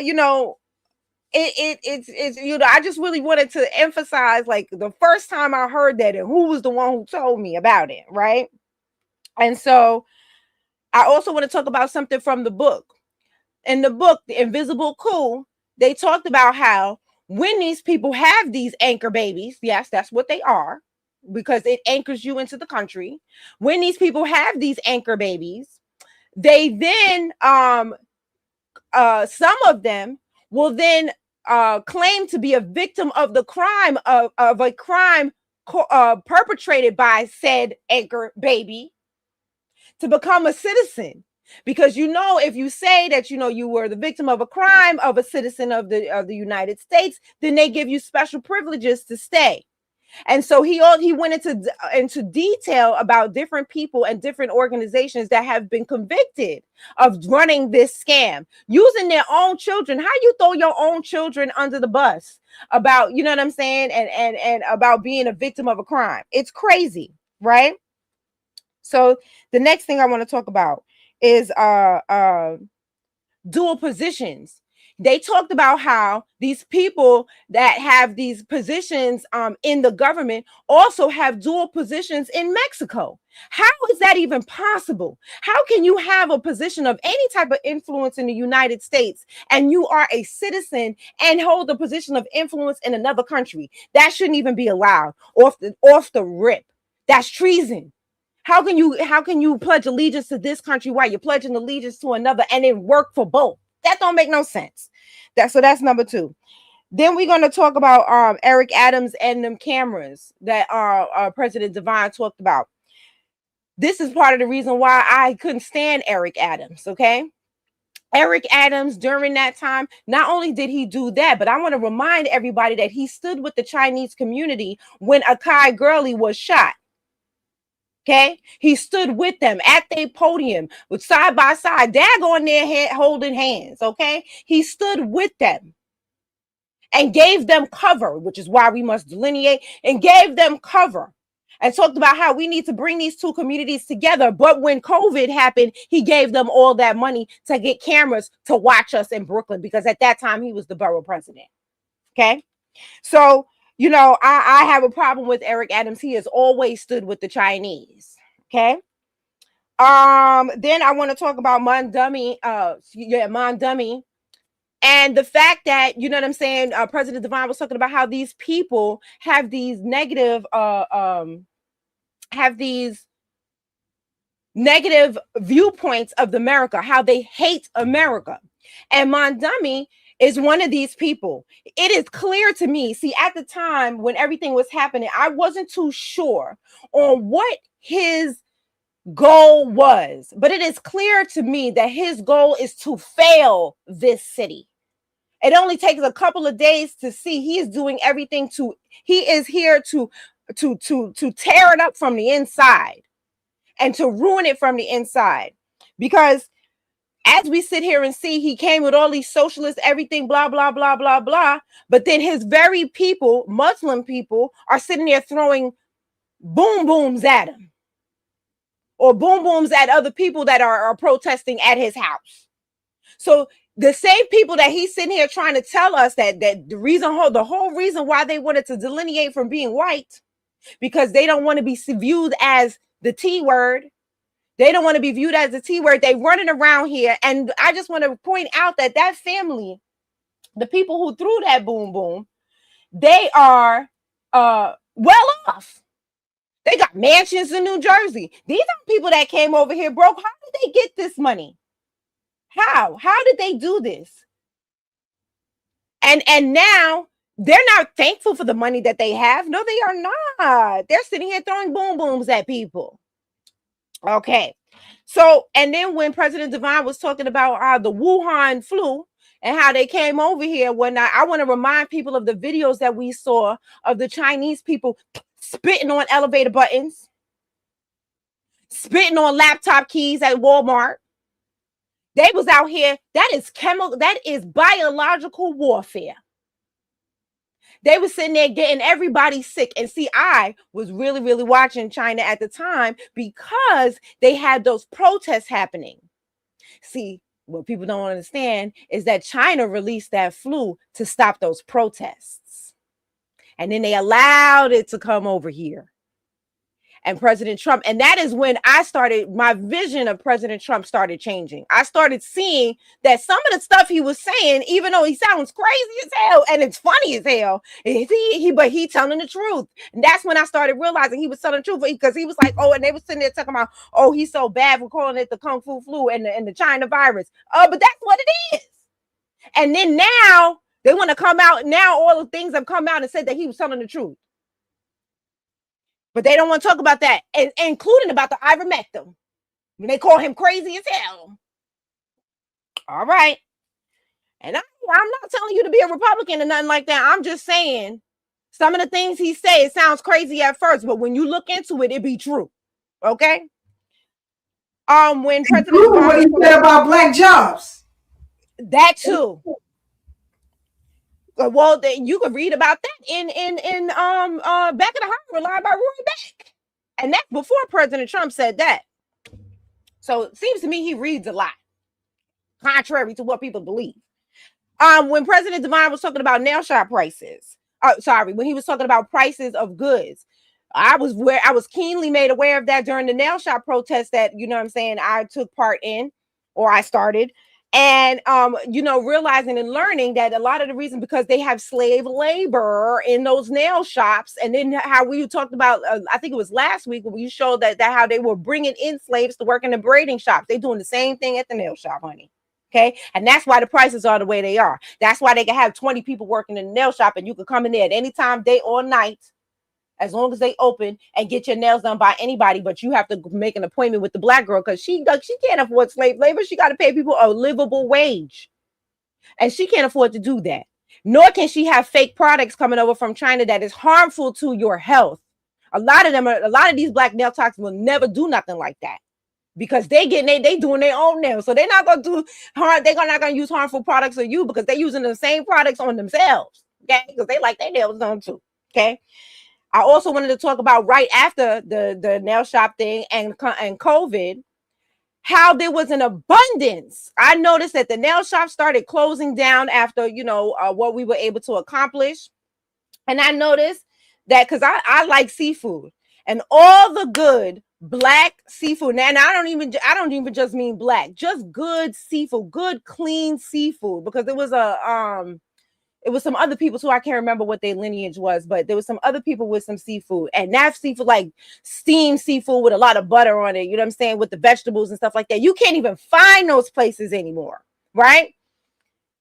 All of a sudden, all of those closed down. And then you know what started popping up? These Chinese-owned seafood boils everywhere on every corner, especially in these Flatbush. They was like everywhere, and the food was mad cheap. Why I refuse to eat from those places? Because I see how they make fake fish in China, serving it to their own people. I know daggone well you can't give me crab legs and salmon and shrimp for $10. That don't make no daggone sense. Anyway, but y'all was eating it up, wasn't you? I saw y'all. Y'all was eating it up. And that's a part of the reason why I don't eat a lot of fish right now, even though it is healthier for you. But they the ones that own the fish shops in Brooklyn. They the one that own the fish markets. I don't mess with them and food.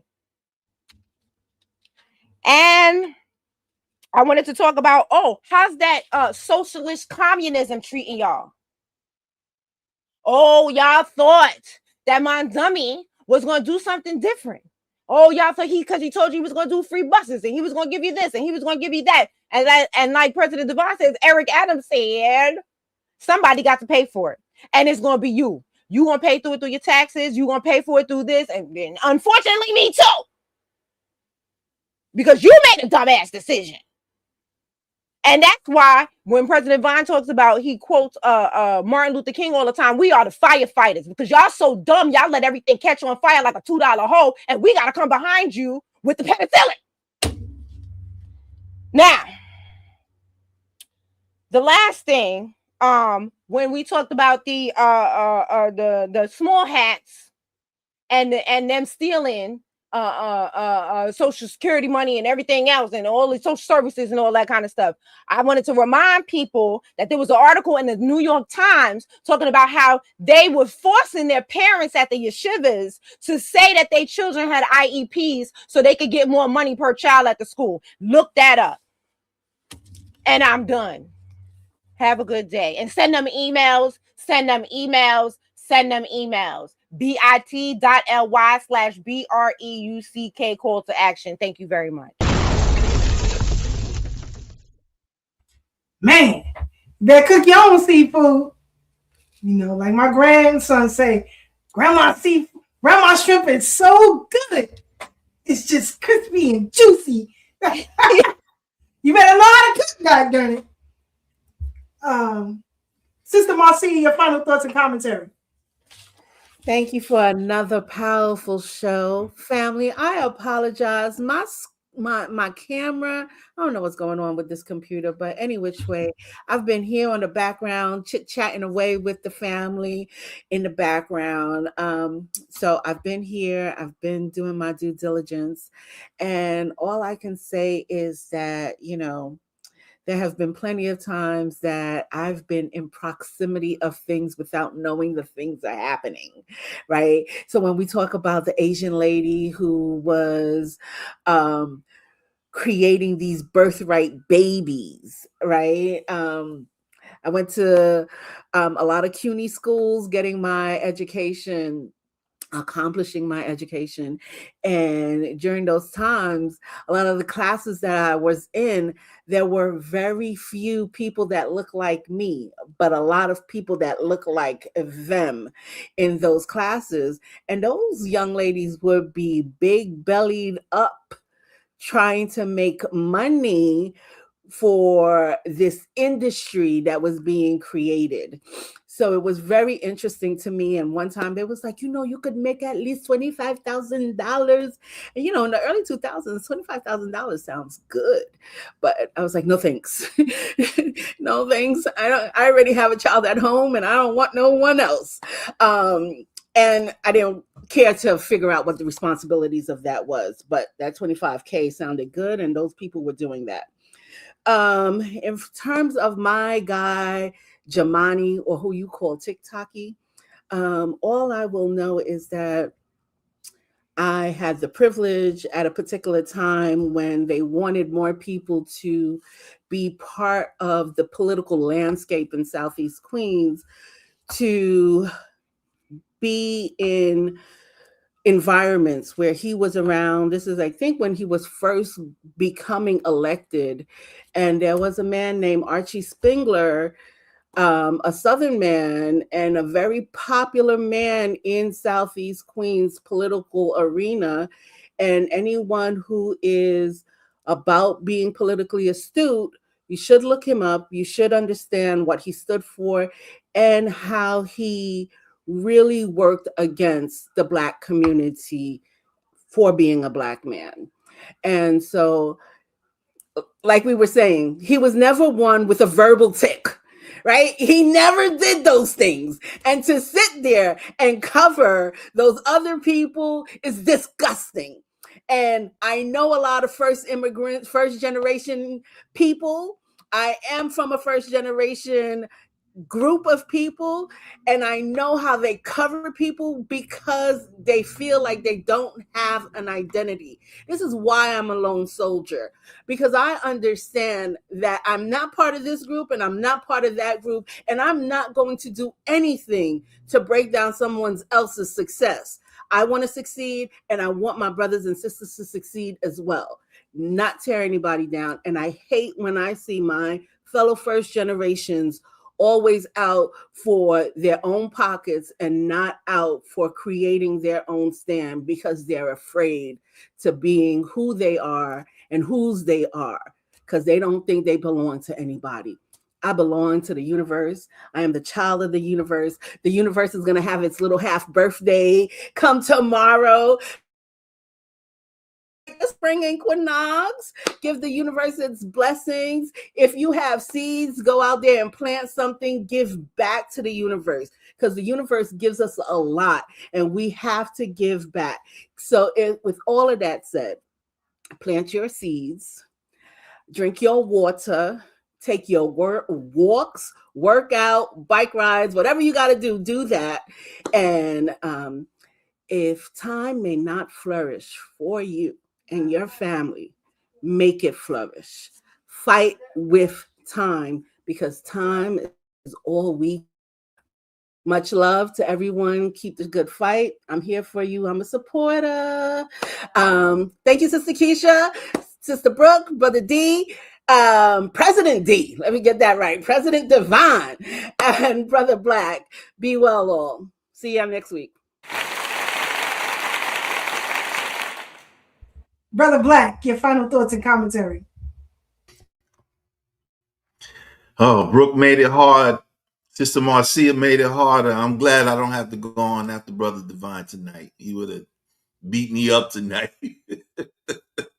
Peace, Brother Divine. Oh, another great show. Again, I love listening. I learned so much. And, you know, I feel like I'm in some of the places that, you guys have been to that I've never been to, just from the experiences, and appreciate it all. I don't want to spoil it by saying anything crazy. So I'm going to just say that I love y'all and that we're going to be all right. Just keep doing what you're doing. If you know you're fighting a good fight, let's do this again on the bridge. Nizek Wizzy. And I'll see y'all then. Peace and love to the panel. Peace and love to those watching, and peace to those who will watch this in the immediate and near future. With that said, peace and love. Sister Keisha, back to you. Brother Divine, U.S. Freeman Project President, your final thoughts and commentary. All right. I'm gonna be brief since we are way over time. I know I try to, I always say I'm gonna be brief and then I'm not, but I am gonna be brief today. So I wanted to read something to the family before I get into my thing. This is the population statistics from 1870. The total population was just over 38.5 million. There were 33.5 million citizens categorized as white, and there were 4.8 million categorized as black. American Indian, Eskimo, and Inuit was 25,000, and the AAPI had 63,000. That is the demographics, or those are the demographics for the population in 1870. We also know that when we went and had to debunk and tear down the Prince of Pan Pizza and Pan-Africanism and his DAFA movement, we also know that was a cited source that in 1910, 99% of all the black people in the U.S. were native born. So that's foundational Black Americans. So what am I talking about? Why am I even bringing this up? Because we're talking about the 14th Amendment, and whether it be on TikTok, X, or other social medias, or even in real life, what we found is that there is an immigrant-led narrative that the 14th Amendment was for everybody. And that's why it should continue to be for everybody. Illegal or legal be damned. And so I want to make sure that we blow up that myth with facts tonight, once and for all, so that when whatever happens on April 1st, I know they're going to start the arguments, but whatever happens from that court case, when what happened should happen, and it's only for those of us who had ancestors enslaved and emancipated, we know the facts behind it. So if those are the numbers in 1870, the 14th Amendment gets passed in 1868. So it's only for those who are subject to the jurisdiction thereof. I also want to read that because that is something that has been getting misconstrued and twisted up by those pro-immigration activists and the tethers specifically. The phrase subject to the jurisdiction thereof means being under the legal authority and laws of a governing body such as the United States and owing allegiance to it while being entitled to its protection. And so from 1868 to 1898, all of the freedmen, the foundational Black Americans that were formerly enslaved and emancipated, and their progeny received citizenship from 1868 to 1898 without incident or challenge to the Supreme Court. It's not until you get to 1898 to where you get the Wong Kim case, where it was an illegal alien couple, undocumented, if you will, that tried to claim that their child, Wong Kim, should be a citizen based on the 14th Amendment. So I want you guys to understand this, because if it was for everybody, then that case would have never went to the Supreme Court, because Wong Kim would have just automatically been a citizen. And from 1868 to 1898, none of the foundational Black Americans that became citizens was ever challenged, because that's who it was meant for. And so in 1898, I've heard some people have said, oh, this is the defining case. This is the case that defines the 14th Amendment. No, that case of Wong Kim redefined the 14th Amendment, which is what they're going to interpret on April 1st, or start the case. Because that is when, for the first time, it took an outside demographic, someone that wasn't in the country in any large numbers, and said, no, the 14th Amendment does apply to them. And because of that case is the reason why it has been abused by those it was never meant for up until present day. And just another tidbit of information on the reason why we know that the 14th Amendment wasn't for everybody that was in the U.S. at the time is because the Native Americans and their tribes didn't receive citizenship until 1924.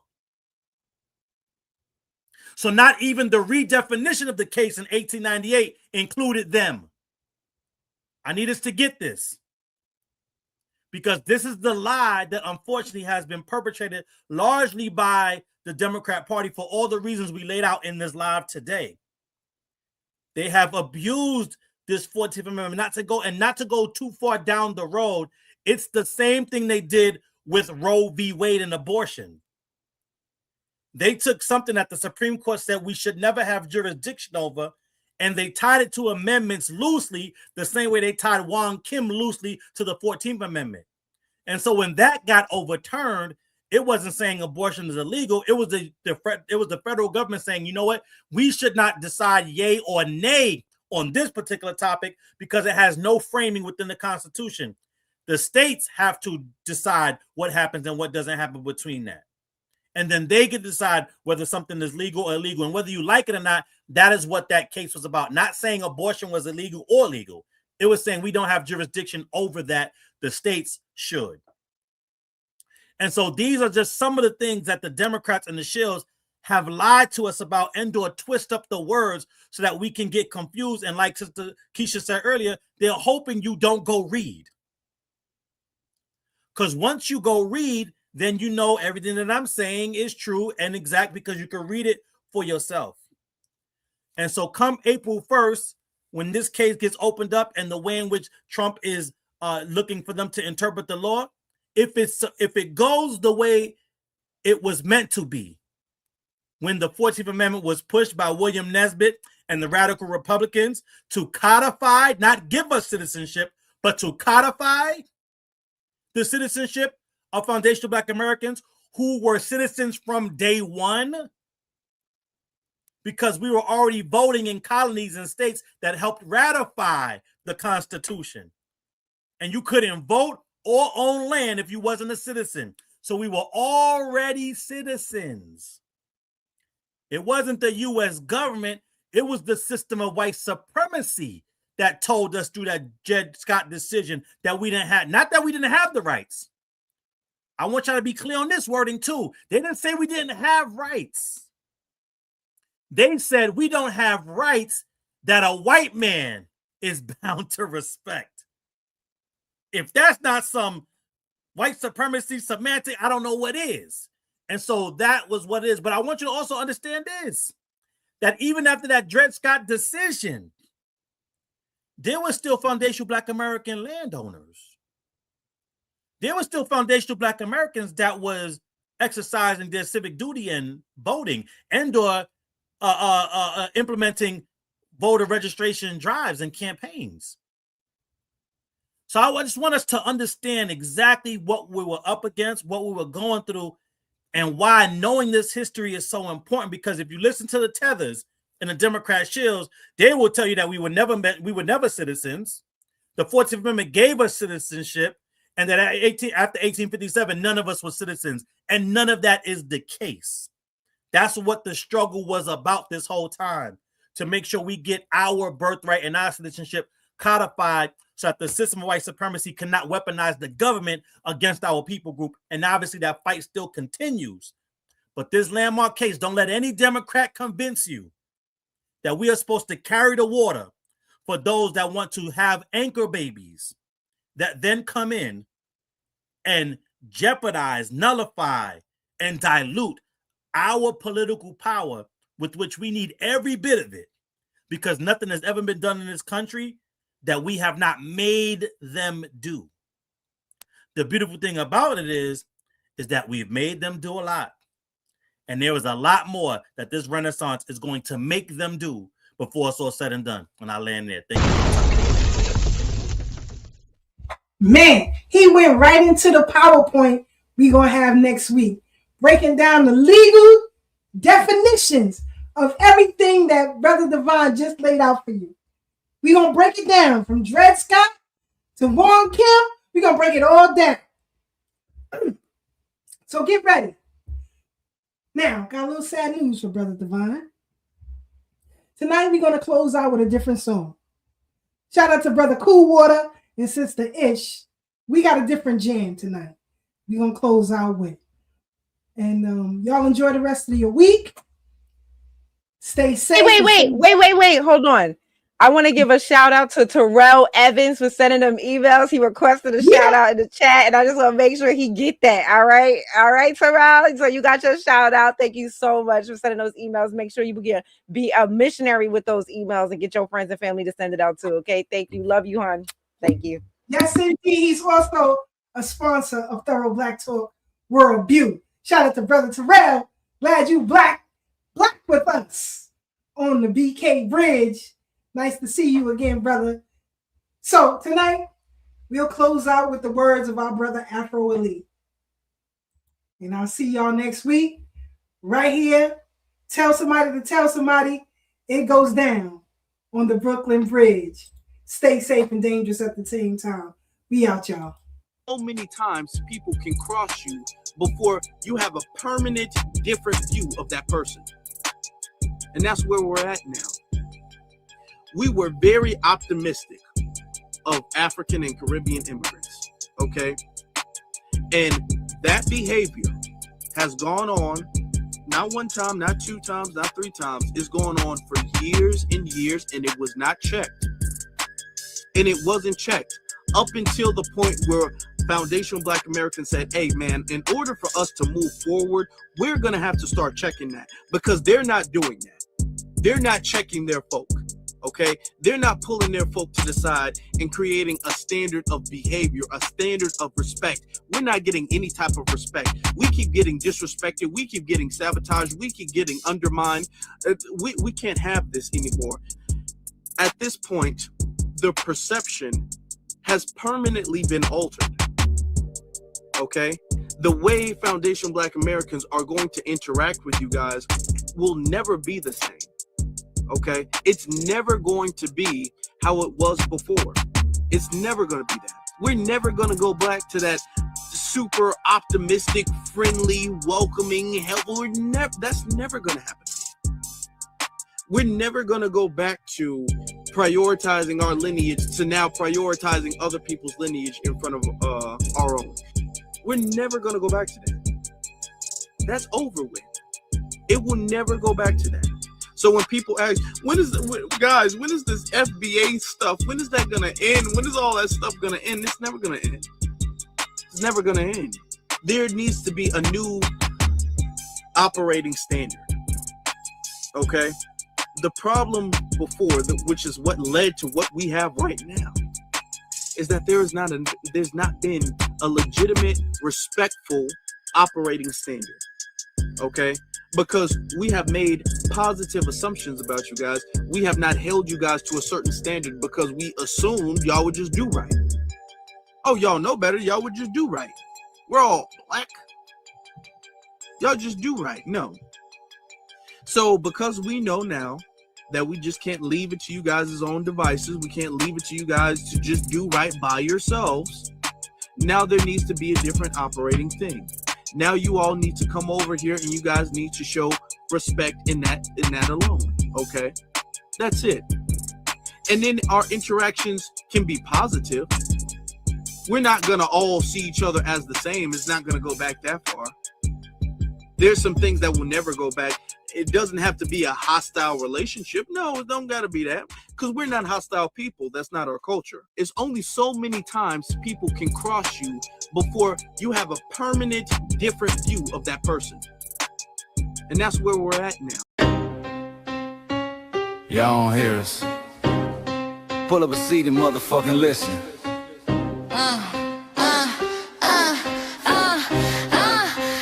Pull up a seat and motherfucking listen. Pack your bag, time to go home. Talking crazy on our soil where our blood and bones grown. This our grind, we outside on it. While y'all fools on the outside looking, y'all show no respect to Black America, so leave. Y'all don't get it, so it's time to go home. Get the hell up out of America, take your disrespect and just fly on. Y'all don't get it, so it's time to go home. Get the hell up out of America, take your disrespect and just fly on. You landed on the tarmac, fresh off the boat. Talking about y'all building nothing, man, you choking on the note. My ancestors the reason that this country even breathes. Picked the cotton, built the White House, planted the seed. Jim Crow laws, redlined the map, we was the target. You think that struggle's a costume, man, you can't mark it. We fought the wars, we bled the blood, we died for our future's chance. And you come here and give our legacy a side eye while throwing shade on the guard. Why you benefit from doors we kicked down with our last breath? Now you spit on the architects who stared down death. Disrespectful, that's disrespectful, ungrateful, a slap in the face to only people who gave a fuck. So let me show your ungrateful ass to the right place.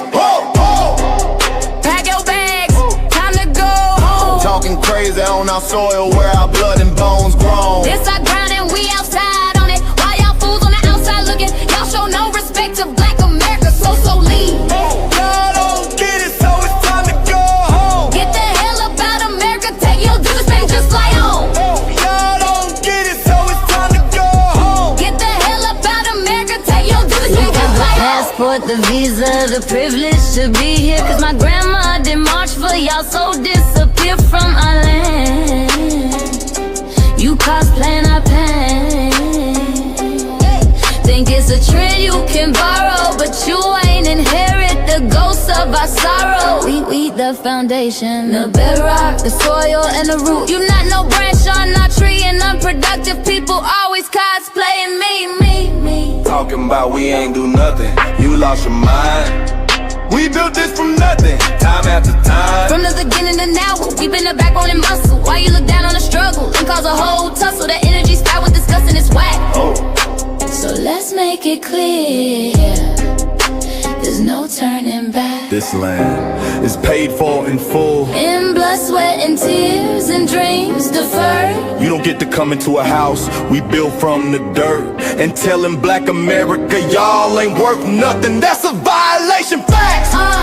Pack your bags, time to go home. It's our soil on our soil where our blood and bones grown. Show respect, this our ground, y'all just tenants on a leash. Or get the step. Show no respect to Black America, so leave. Don't get it, so it's time to go home. Get the hell up out of America, taking your business, I can just fly on. Don't get it, so it's time to go home. Get the hell up out of America, taking your business, I can just fly on. Yeah, fly little birdies.